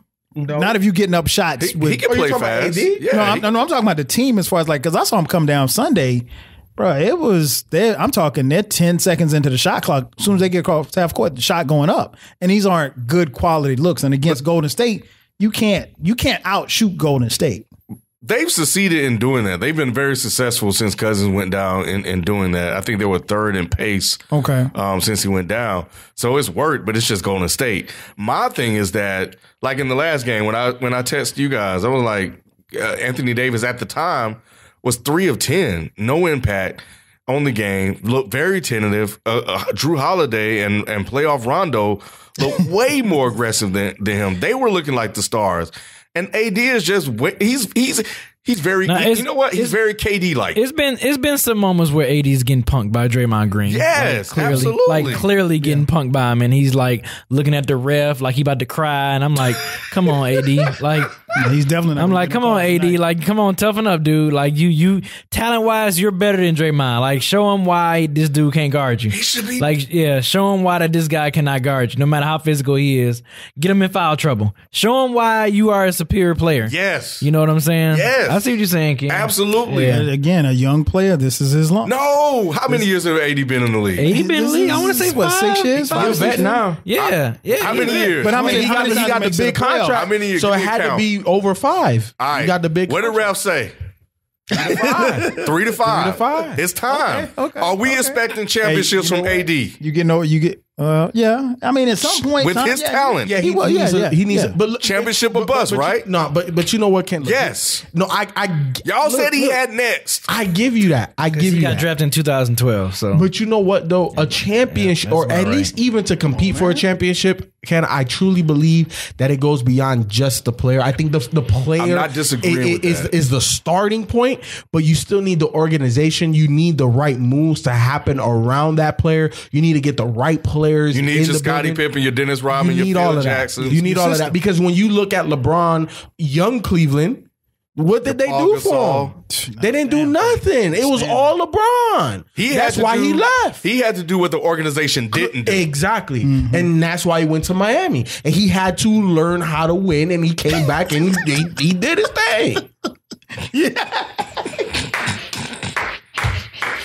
You already know he's about to go. I was gonna, I actually wanted to put this on live. I got here so late. I was gonna figure out where I could put this That's and record funny. us talking. But no, this needs to happen. Look, But I see what you're saying. We are I a see what catalyst for a lot. I see what you're saying. I see what you're saying. Like when Anthony Davis came in out of Kentucky, fresh off the championship, Right. They was like, this guy talent is amazing. Like, so I see what you're saying. Like you looking at him like, yo, this guy can win an NBA championship.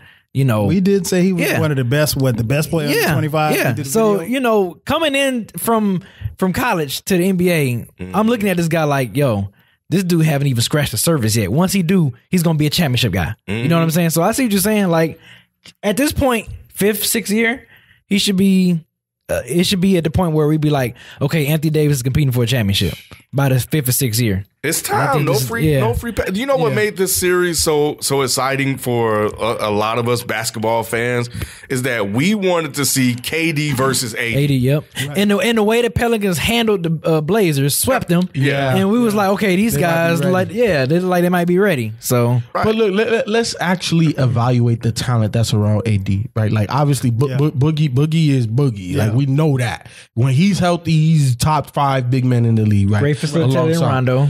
Great facilitating Rondo. Exactly. But like realistically on the wing, who else can really get buckets like that? Because Drew Holiday, he's nice, but he's not that guy. Right. Mirotic is nice, but he's not that guy. He's not guarding KD. Drew Holiday was a lottery pick. I feel you, but to me, I feel he's gotten a lot of passes. He was injured, and then his wife was going through the cancer scare for a while, and that kind of slowed him down. And Philly, he was part of the process. There was no process. At that point in time, that was not the process. It was the onset of the process. Exactly, because he was sacrificed for the process. Right. Yeah. So they traded him away. So he never got a chance to develop. And then back to what B said, he got hurt a lot. So now we're starting to see what he probably could have been. But my thing is that at best, he's a role player. No. Don't disrespect that man role like player, that. Or fine. He could be a specialist. A specialist? Yes, a defensive specialist. Have you not watched him in the playoffs? I've been watching him. I'm truly not a fan. He could be like the second or third option guy. I don't know. Hell no, not if he's your second option. I said or third. If he's your second option, you not winning jack. He could definitely be a third, but he's not a damn specialist or a role player. I mean, that's going too far. Can you grab my Gatorade? When you a third option, you damn near become a role player at that point. No, you can become Klay Thompson.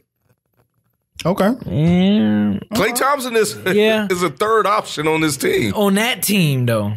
Or is he? Steph? Good thing I drunk up my damn Powerade because we had the same damn flavor. KD. Yeah, Klay's he's the third option. So what's wrong with that? He can be that. That's fine, Drew. All right. So now going talent assessment, right? Boogie, AD, Drew Holiday. How does that not work? How can that not work? So that speaks to what you're saying. But when you got AD with the talent he has, he should be going neck to neck with KD. But what about Golden as team wise though? Yeah, I agree with you as far as just him carry the team.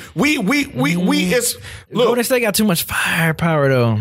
It's too much. We expect LeBron to carry the team. We expect KD to carry teams at times. LeBron ain't gonna do nothing with this Golden State squad with that roster he got. It don't matter what. See, what B is trying to say, it don't matter what you do individually, it's not enough. It's not enough. I understand that, but you can't play like he's played though.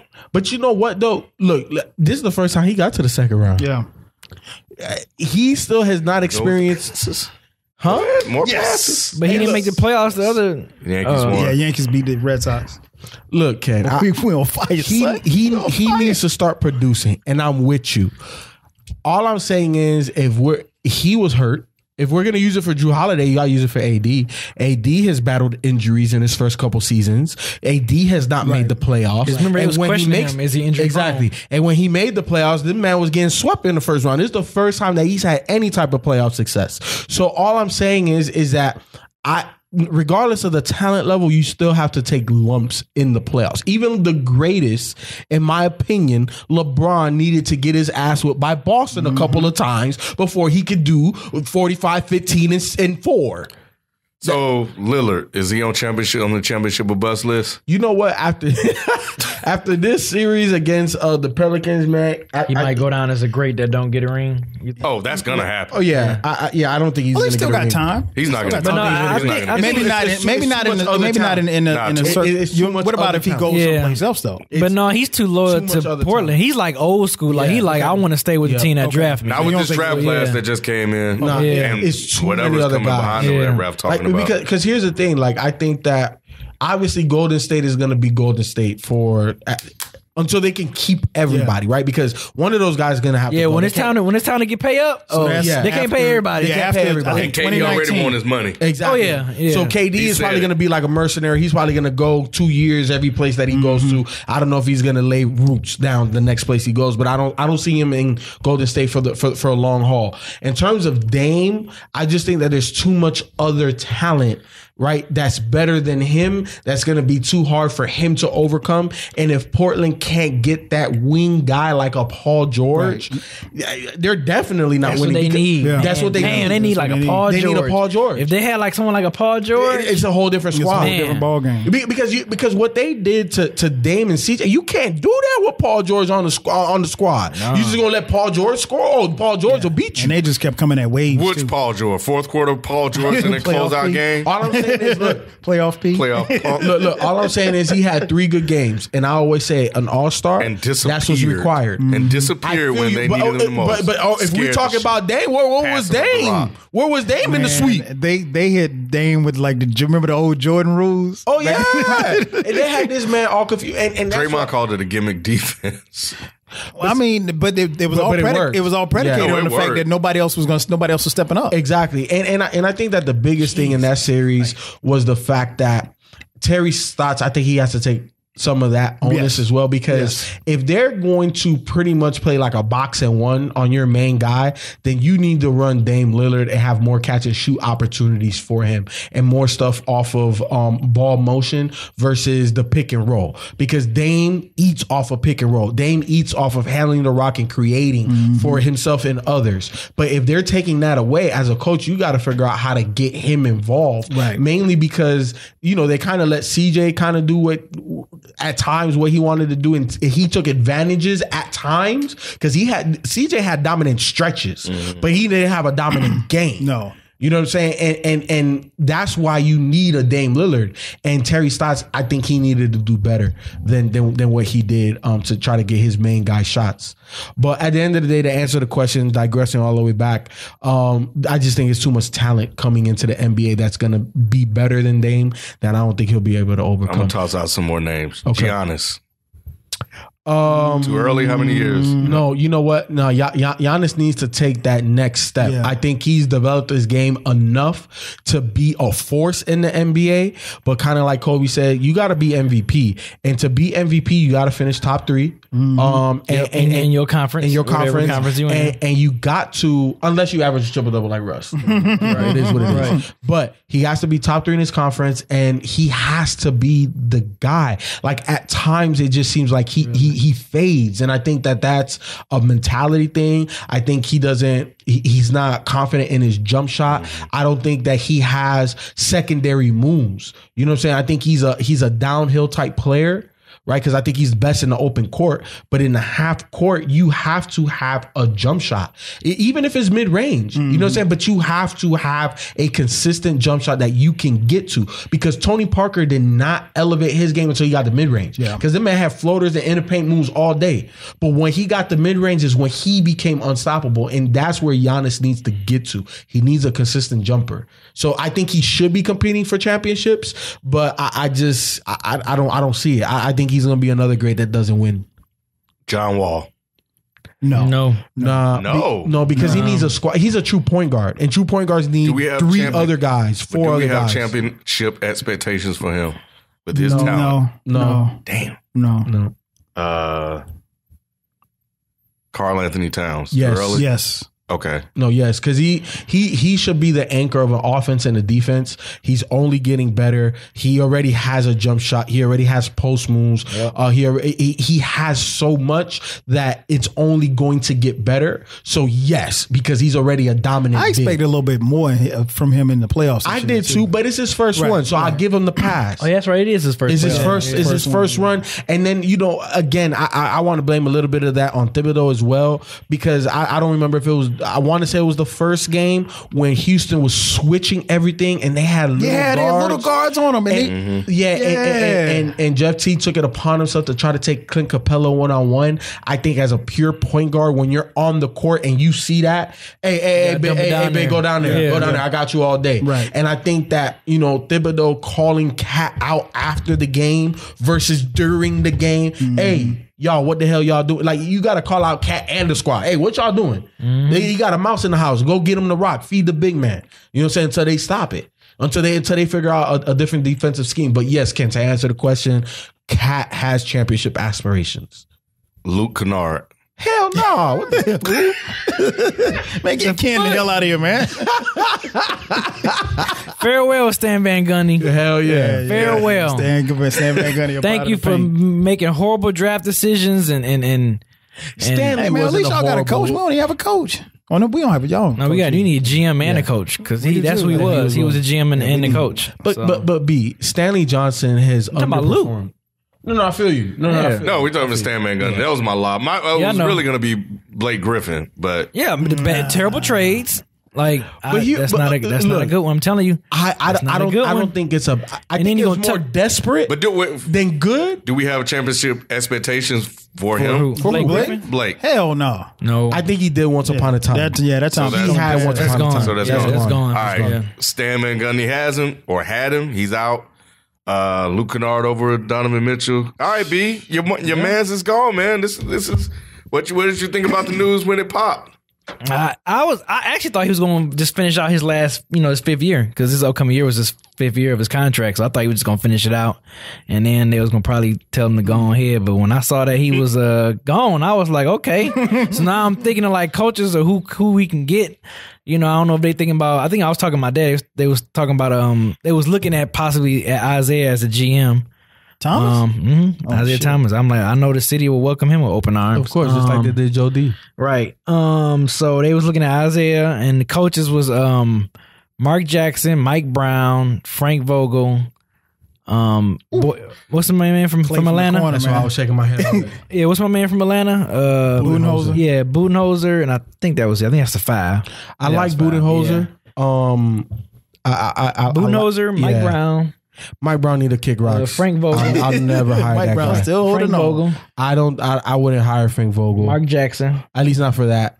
Mark Jackson possibly, but I don't think that they have enough. Right. If I was Mark Jackson, I wouldn't want to take that job. I think depends on how much money they was paying him though. Of course. Yeah. But I think out of all those coaches, I think the guy that can do the most with what they have is Mike Budenholzer. Yeah, well, I don't know. So what's going on what's going on in the NFL, Kyle? One thing we can talk about real quick. Somebody decided to give Matt Ryan $100 million. Guaranteed. He deserved it. Okay. Isn't that the market? Isn't that like the they say like the his deal was not even off the market. And what I text y'all, that mean Aaron Rodgers about to get paid. Oh, Aaron Rodgers about to get I think his contract was $150 million, $100 million guaranteed. Yep. And you asked about guaranteed contracts. Will we see them in the NFL? I mean, obviously their quarterbacks are getting them, but the thing I guess the concern is as fans is that's a cap hit. You have one person dominating your cap. I think it's 15, maybe 20% of your cap going forward.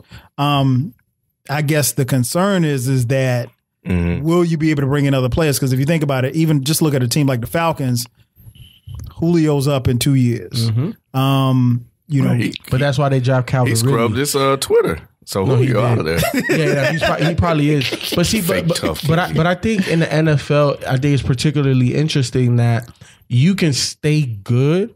Maybe not dominant, but you can stay good and you can retool through the draft. Yeah. And I think that's what we're seeing with the Falcons and Dimitroff. I think he's done an excellent job maintaining talent. You know what I'm saying? Rotating guys in, bringing in free agents for a reasonable cost, getting young guys, developing them. But, at the end of the day, guys have to get paid and certain guys are going to walk or you're going to pay certain guys.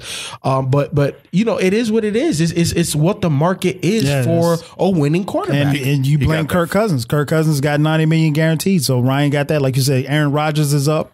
I think Russell Wilson will probably be up in another 2 years, I think. If I'm Aaron Rodgers, I'm like, y'all got to guarantee me about 175, bro. I'm asking for 200. Well, I get 200 maybe, total, maybe 175 guaranteed. Yeah. I mean, because you think about because it ain't even close. No, he's by far the best quarterback. He has right Aaron Rodgers is in a situation where you get rid of Jordy Nelson, which was his friend and is one of his best top receivers. And so now they have a budding running game, but bro, it's Aaron Rodgers every Sunday. You gotta get 304 touchdowns to win. Period. Yep. You know, so, and we saw what Green Bay looked like without it. So it's what the market is. I wasn't mad at the deal that the Falcons did. I mean, they're in a position where it's like, win now. You got the Falcons probably just logistically probably have 3 years. Probably have a 3-year window. Yep. After that, 1,000. you know, you'll be asking him to do a whole bunch of stuff with, you know, minimal pieces. So, but he got that Flacco contract. Yeah, and Flacco's a great point because Flacco got that money. They weren't able to spread it around, and so you're getting guys on minimum deals, and you know Flacco didn't have the receivers that he had. They bring in an older. Got it after the Super Bowl. I mean, he won. He bet on himself, but they haven't drafted as well as the Falcons have. That's true. You know, because even when you look at Seattle, right? Like obviously some of that band is being dismembered, but they still got talent. Like they still got real talent. I want to interrupt. I'm with Charles Barkley. Somebody need to punch Draymond. I ain't saying it's gonna be me. Why you want to punch Draymond for? He was just all up in the huddle, like next to literally Draymond next to is Rondo. the 2018 Rodman, man. Somebody need to get him with an elbow or something. But anyway, he's the 2018 Rodman. Anyway, but that's what's going on in the NFL, just the contracts. But I like I was telling you guys before, it's going to be interesting because when the CBA is up, they're getting locked out.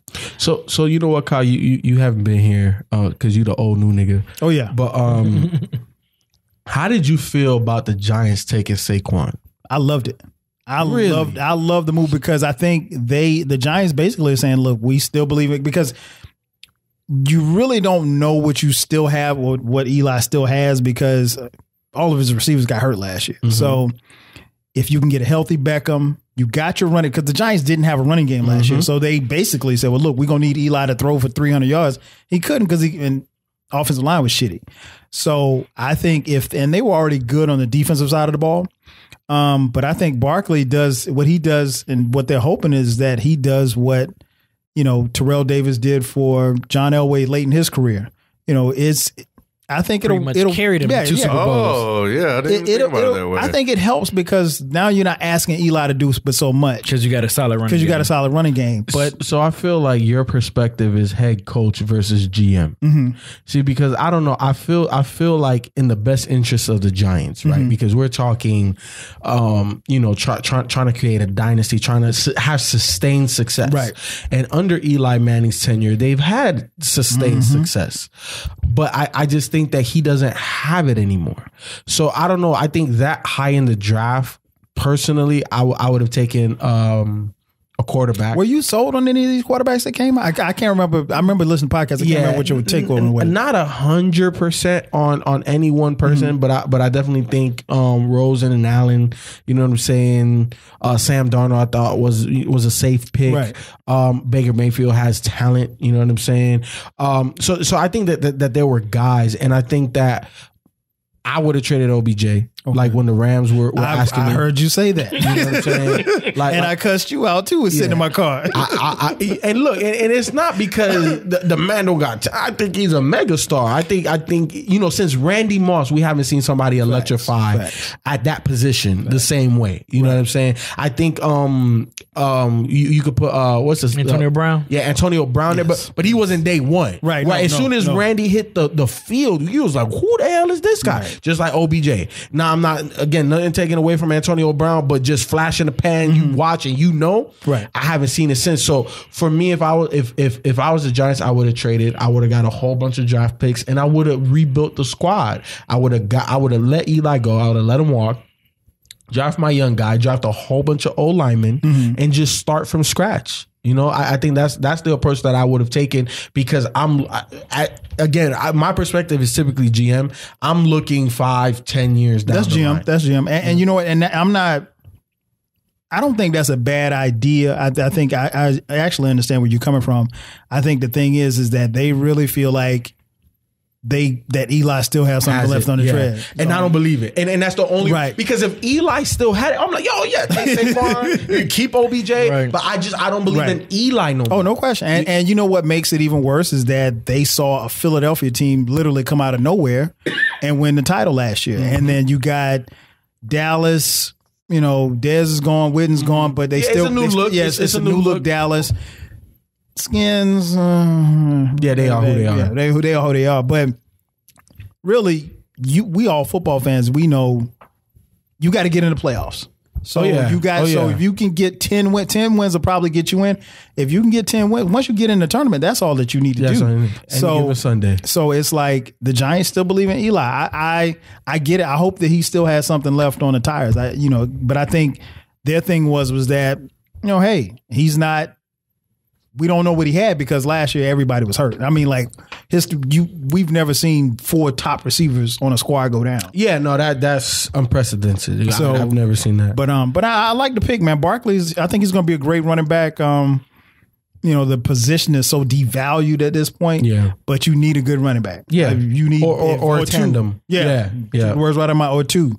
Because the punishment these cats take, but Barkley's a real deal. I mean, he tested through the combine, so he is. He is. I think he's the best running back prospect we've seen since Todd Gurley. I think he's I'm not a believer.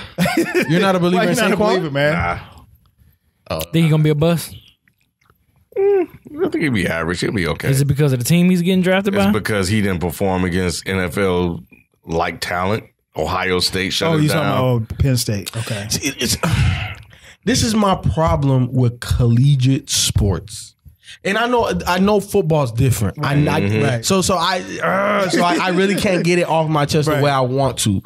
But I'll just leave it there. Go ahead, say it. I'll leave it there. Yeah, what was you about to say? Talk your shit. That's Steph Curry, boy. Chef Curry. About to send them boys home tonight. Anthony Davis, where you at? Klay Thompson has 14 points. Oh, he Anthony Davis just running around trying to catch alley-oops. I think with talent, man, I think that talent just needs to be at a professional level as early as possible. That's my biggest gripe with NCAA. I think that you're able to progress as an athlete quicker once you play against better talent, and that's why I have an issue with the NCAA, and that's why I said football is different because 85% of the guys are not physically ready to compete at the NFL level, and I get that. But there are about, I think, 10 to 15% of guys 1 year out of college, they ready. Yeah, ready. There's some guys that are just built like that, So and I'm not saying Saquon is one of them. I'm not saying that, but it's just my gripe overall with college sports. Ken don't like because he ain't playing the SEC. If he had played in the SEC, Ken would love him. Shout out to James Paxton. He threw a no-hitter, man. Oh, wow. Man. Yeah, he threw after having a 16-game streak. 9 innings, 7 strikeouts. This dude threw a freaking 100-mile-per-hour pitch on his 98th pitch. That's freaking insane. That's stamina. His last 3 was 98, 100, and 99. Dude. Last 3 pitches. That's crazy. My Yankees have won 16 of the last 17. Well, you should. With it? You should with Aaron Judge. And they still behind the Red Sox, though. We just beat them. The new A-Rod, there's going to be a bust. Hey, man. Get out of here. Young Carlos. I'm going to tell you guys what I tell everybody. It's going to be a long year for y'all haters. It's going to be a long year. It is. You know, man, I feel like the Yankees have a built-in cheat code. That damn stadium, man. The money. They can just go sign everybody. No salary cap. It's a hitter's park. No salary cap. That's what I'm saying. It's a hitter's park, and you got 2 of the biggest hitters in the game. 6'7", 6'8". Yeah, man, these are big guys. Can hit it, one Damn, who's 6'8"? Judge. I mean, I know he was big. I ain't no Stan was. Yeah. You ever seen young like Carlos? tight ends? Yeah, have you ever seen young Carlos with like just a T-shirt on or like workout attire? Man, this dude is huge. Like he looks. I mean, I know he was big, but I didn't know he was tall. That's what it was. I know he was big, but you see him on the field, he looks kind of like LeBron. Okay. Yeah, I know Judge. I knew that. Yeah, I was like, man, that huge guy. But the Yankees, low key, not even low key, they are loaded though. Yeah, Didi Gregorius, man, he's playing MVP level. I knew he was gonna. I had a feeling he was gonna be good. I had him last year on my yeah. It always comes back to fantasy. Yeah. Be good. The Gleyber Torres, the young stunner, killing it right now. Yeah, he's playing well. Some dude named Ahur, who's playing third baseman, Andujar. Yeah, Andujar. He said he wanted to be called a whore or something like that. Andujar, he just came up. Yeah, yeah. Torres just came up. I mean, it's a good time in the Bronx, man. I mean, of course, it's a long season. I mean, just tonight's win was over the Red Sox, so I'm happy about that. That was a good pass. That's a hell of a pass. That was a good ass pass. Jesus Christ. It's baseball is it's coming into full swing. Coming in full swing. Who made that pass? Drew. Look, Ken. He gonna say, But is he consistently? Yes. Yes. That's a LeBron pass. He don't consistently make those passes. Q had a few things he wanted to get off his chest before we close out. But I will say this while I see if I can reach him on the phone. FIFO, you might be right, man. About Dez. About staying in, not getting back in the league. Oh yeah, he might not. He might not. But Dez had nobody's. Well, you know, he had a 3-year offer from the Ravens and he turned it down. Yeah. Well, here, look, I don't think that. There's a big possibility he might not play next season. I personally Dez is think only that. like 27, 28 years old. I know, but he has People a lot of said baggage. he wasn't going to play. No. I said I could see a scenario where after training camp, couple of weeks into the season, a team that thought that they were supposed to be better, they're not as good, they want a spark plug, Dez is available, you go get Dez. Not what I heard. Okay, that's fine. But I mean, overall, though, the point is that when you said it, you know, obviously I reacted harshly. I can't remember how B reacted, but I mean, that was funny. You were the first person that I know to say that. Yeah. And it's playing out exactly like you said it. He look like J. Cole. And it was, he does look like J. Cole. And it's just, what up, Q? It's just kind of crazy to me. Quinn Cook looks like that it's actually happening. Now I know he turned down the contract, but still. Man, that was just kind of nuts. I'm like, dang. Shout out to KOD. Q. Oh man, don't get. They did you dirty, dog. There you go. That's what I'm over reviewing Cole now with these guys. You know, I'm done. I thought it was okay. How is it now? You say you thought it was okay? Make a noise? I thought it was okay. You know what? The songs that were good were really good. The ones that hold on a second. There it is. Okay. Yeah. Yeah, the ones that were okay were just, I mean, like, it's like, damn, dog. Like, you kind of put and I said the last like, you kind of put, it picked the first 4 songs. Yeah. I was at my desk like, nigga, when you gonna go? From brackets on up, it was. But you know, when he's on his rappity rap, he raps. And that's the thing that frustrates me about Cole. Oh, we are using all the 4 mics. I don't have the thing. Is this one working? Nah, that one's not on. You can use mine. Yeah. We just. Q, what up? What up, y'all? What's going on? You got it. Chilling, man. What you want to get off your chest? Man, first and foremost, man, Boston is tough. Yeah, Boston is a tough team for real. If you just check my whole timeline, y'all, like I've been saying for like a couple weeks now, I do not want to play Boston.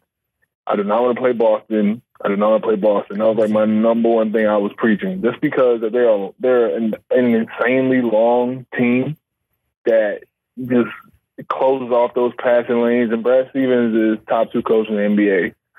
So I actually was not surprised at the manner in which we were losing, because I knew that Bane couldn't shoot, so I knew that they were going to cut off all the passing lanes and probably a 3-point line.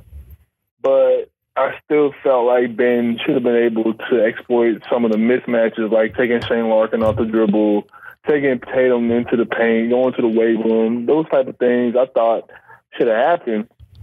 But I think what's been revealed to Sixers fans over the past 4 games is the fact that we just don't have enough long, athletic guys that can get their own shot, create their own offense. Fultz was supposed to be that. I still have faith he can be that, but you know what I'm saying? Like, it's just that they have Jalen, they have Tatum, they have Rozier. You know, Al Horford is a fantastic player, and Brad Stevens, like I say, he's top 2 coach, so he knows how to get those guys in position to put them in the best position possible for them to make a run like this. We just, you know, we inserted TJ into the game last night. the white Iverson, as everyone calls it.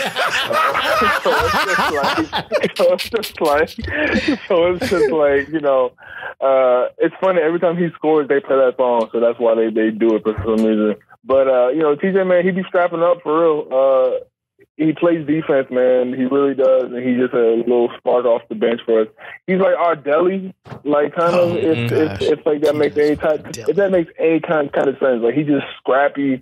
He's not afraid, and when he's guarding Rozier is shooting under 20% for the field. So it's like we have a bunch of good things that come when TJ's on the court with Ben. I don't know if we're going to be able to get this next game in Boston because I think they're going to adjust for that. But I do want to highlight the fact that TJ is able to actually get into the paint and penetrate a little bit and also get his own shot. So he's kind of doing what folks should have been able to do this entire year. But it's a learning experience. I wanted to play the Bucks because I knew that their coaching was bad, and I don't really like the Bucks roster aside from a couple of players. But Boston, man, they've always found a way to just kick our butts. They've always found a way to just scheme properly. And if the game is close and it's a minute left, I fully expect Brad Stevens to do some Jedi mind trick stuff and make Brett Brown look like he belongs in China. So it's like that type of stuff that always happens. So I'm not necessarily shocked at the fact that we're down 3-1.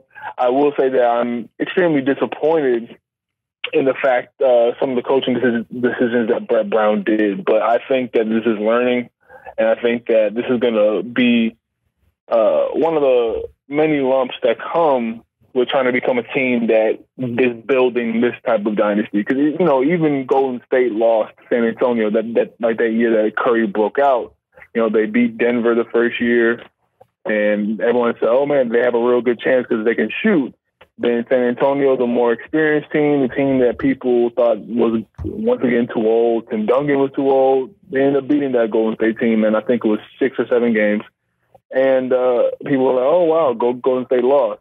But that's what happens when you're a young team and you finally come into your own. You break through, but there's always going to be that older, more experienced team or just that team that's just extremely well coached that, kind of knocks you back into reality.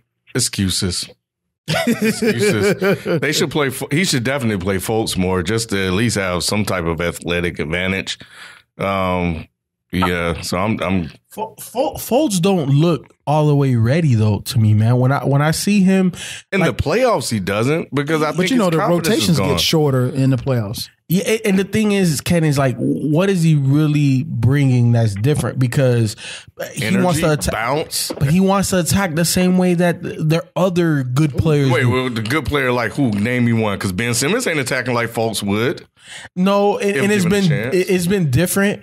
Obviously from Miami to this series, but I don't know if he balances out what they're trying to do. Probably not. But you're down 3-1. No, I feel you. So, you basically got to try whatever right now. So I give you that. But the coach in me is like, I need guys that when I put you in there, I don't have to think or hope that you're going to perform. I know what I should get. Mm-hmm. And I think TJ McConnell at this point in his career, you know what you're going to get. He's a scrappy guy. He's going to make plays for others. And I think it was an ingenious move, mainly because what it does is it allows Ben to score more freely. Because when Ben is out there with Robert Covington, what it does is it makes Ben truly be a pure point guard. And he doesn't have really opportunities for himself. And Covington hasn't done anything. And he really hasn't, right? Like, he's had some big shots in Boston, you know what I'm saying? But he hasn't really been consistent like that.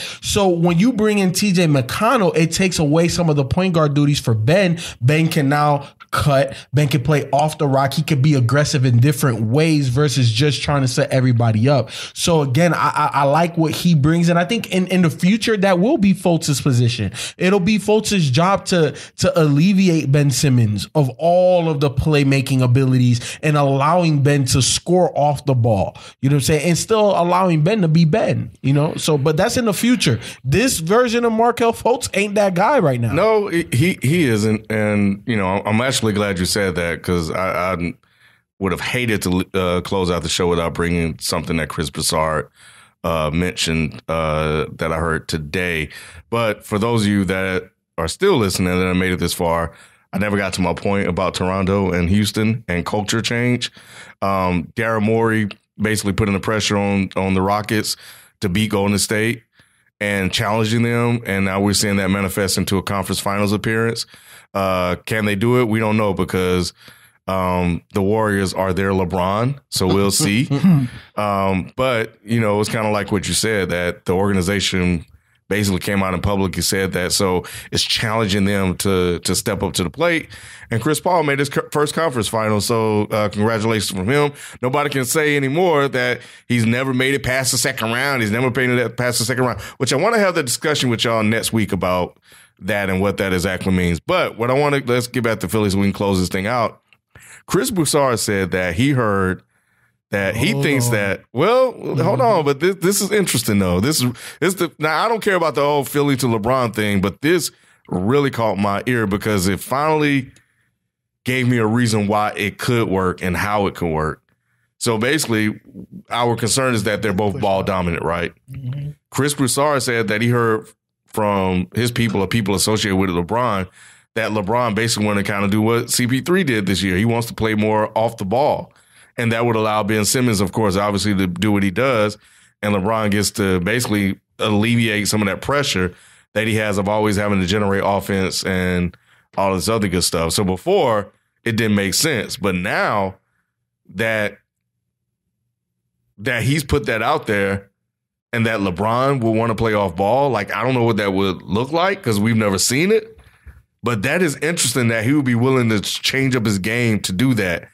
And we saw it work in Houston. Like even at times, CP3 has been ball dominant, but he wanted to go there to play off the ball. So you and Chris Broussard think LeBron's leaving? No.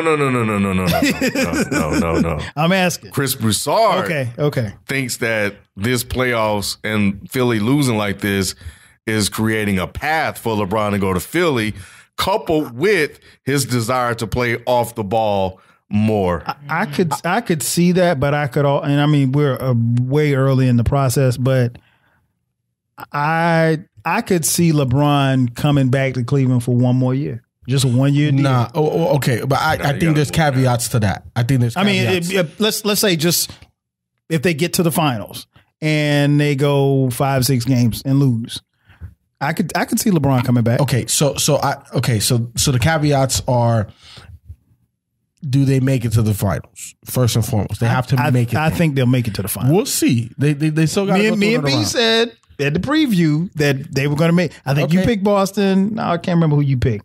But we said we get the Golden State. I'm not picking anybody until that series starts. Okay, that's number one. Until that series starts, I'm not picking a winner. Limbaugh, man. Come on, man. I'll pick it before, but I'm just saying right now I'm not picking who would win that potential series.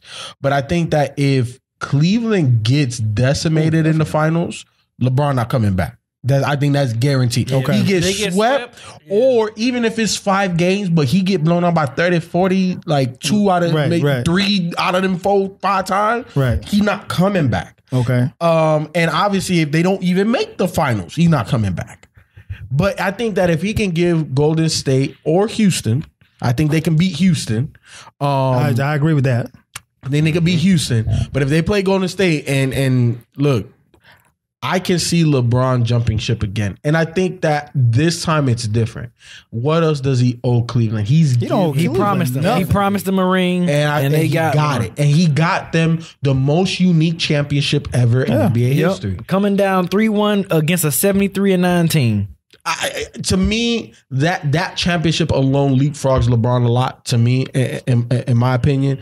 But the Cleveland fan base has to kind of get over it and just say thank you, Bron. And maybe we might draft your kid and maybe he be half the player you are.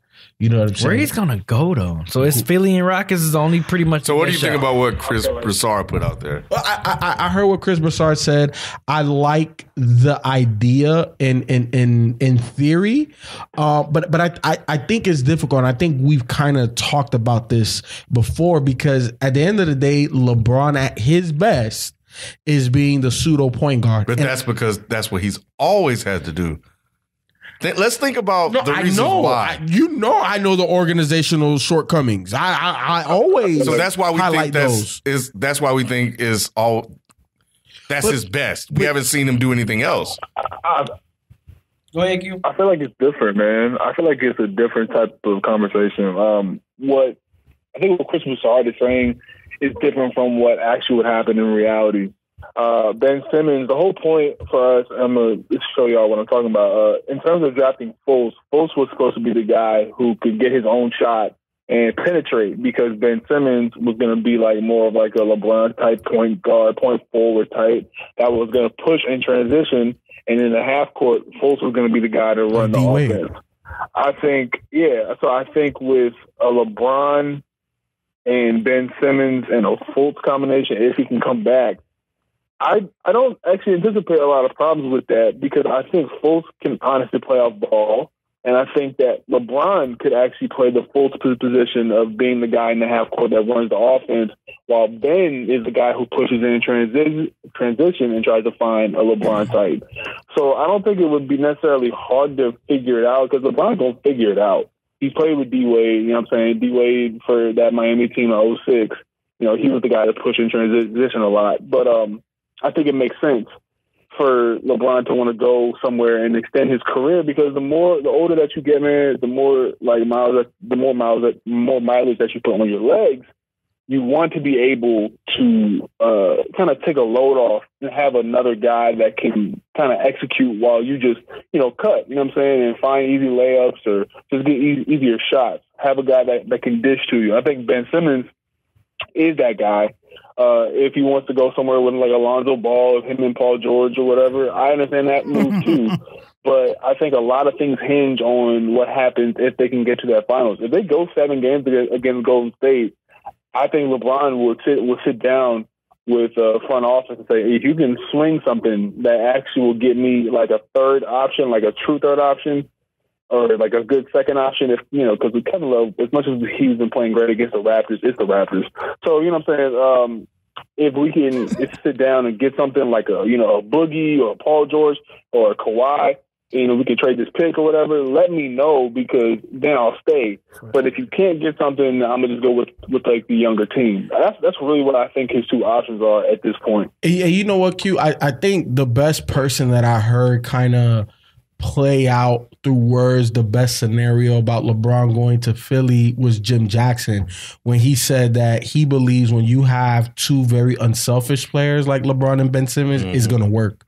And I think that the key, if LeBron does go to Philly, is LeBron has to understand that the system works and trust the system, because they have an intricate system, right? And even in late game situations, they run those plays to get the shots that they want. And I think LeBron can't not deviate too much from what they want to do and how they want to actually attack the defenses, because if Brett Brown calls something, LeBron's like, no, I'm going to just do me.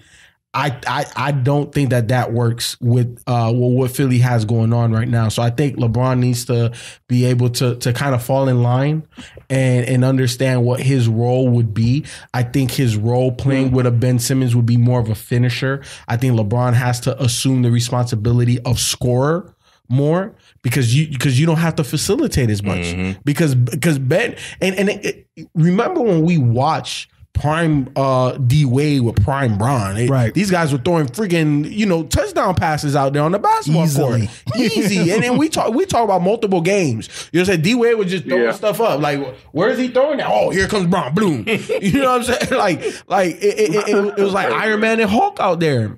So I think we're going to see a part 2 to that, but different, because it's going to be 2 6'8" plus guys running and jumping. You know what I'm saying? I think the way Philly already plays at a very fast pace, they're only going to be faster.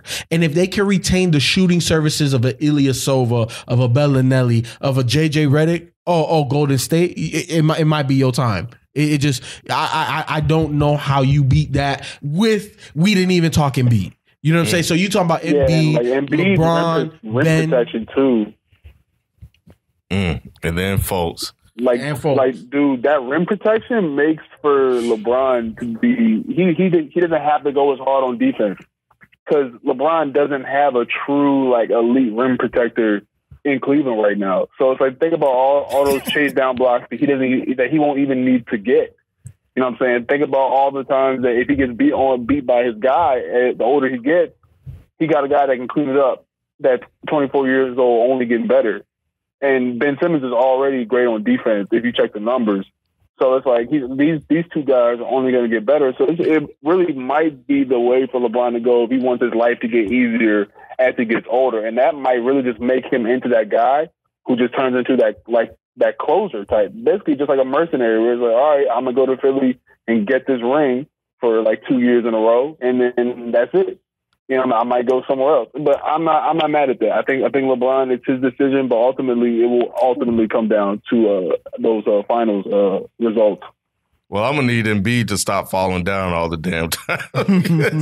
he is a bit awkward. Yeah, the way he lands. That dunk was nasty, but he fell down. No, that dunk on Baines though. Yeah, it was nasty. But you gotta stay on your feet though. Hey, but that pass. Let's not discredit that. The pass was amazing too. That was dope. He got Baines and he got Horford. The same game. Two bodies. All right, Q, man. We about to get out of here, man. We ran over because we're running a little late. But since we know Philly may not be in it playing next week, we want to definitely. Yeah, they definitely. Hey, Q, man. I'm praying y'all make history, man. I witnessed history earlier this year with a 16 beating the 1 seed. So I'm hoping Philly can pull off a history and be the first team to come back down 0-3. I said Sixers I'm praying and 7. for y'all, man. I'm praying for you. Like you know, strike twice, kid. He said Sixers and 7. We just gotta keep we just gotta keep Kevin Hart away from the games, man. We'll be all right. Hey, y'all gotta keep Meek from the game too. Nah. Hey, Meek better hope they win because Meek going back to jail if they don't lose. Hey, welcome home. They gonna send y'all gotta chill out. Welcome home, Meek. I gotta chill out. I know y'all seen what Gilbert Arenas said. Nah, what he say? All I'm saying is that the city of Philadelphia had its most prosperous sports month when Meek Mill was in jail. I say y'all gotta chill out, yo. Free them guys, man. They're tripping. I'm glad Meek's home, man. There you go. See, AD stepping up. AD stepped up, and the team followed. What I've been telling y'all. Look at this. Golden State's about to go on like a 20. I don't care. When you saw it, Kyle. Yeah, you're right. Anthony, he got the and one, he got the dunk, he got the bucket, and now look. Come on, man. AD got to carry that team, man. No passes. All right, man. Q, we'll holler at you later, man. All right, Q. Later, man. Anyway, that's going to do it for us, man. We about to get out of here and go catch the second half. Hey, man, thanks for having me back on here, man. Hey, man, the door's always welcome, man. I will be back. Bro. I will be back. I'm glad. It's different in person, huh? Man, hey, you know what? It is. It is. It's pretty dope. I like that. Yeah, that's dope. That's dope. I don't know. I think my bowl's, we talk about it later. What I want to do is, guys, I'm going to try to stream it. I got to figure out the tech. But anyway, we're about to get out of here, man. We'll holler at y'all next time. 5,000. Peace.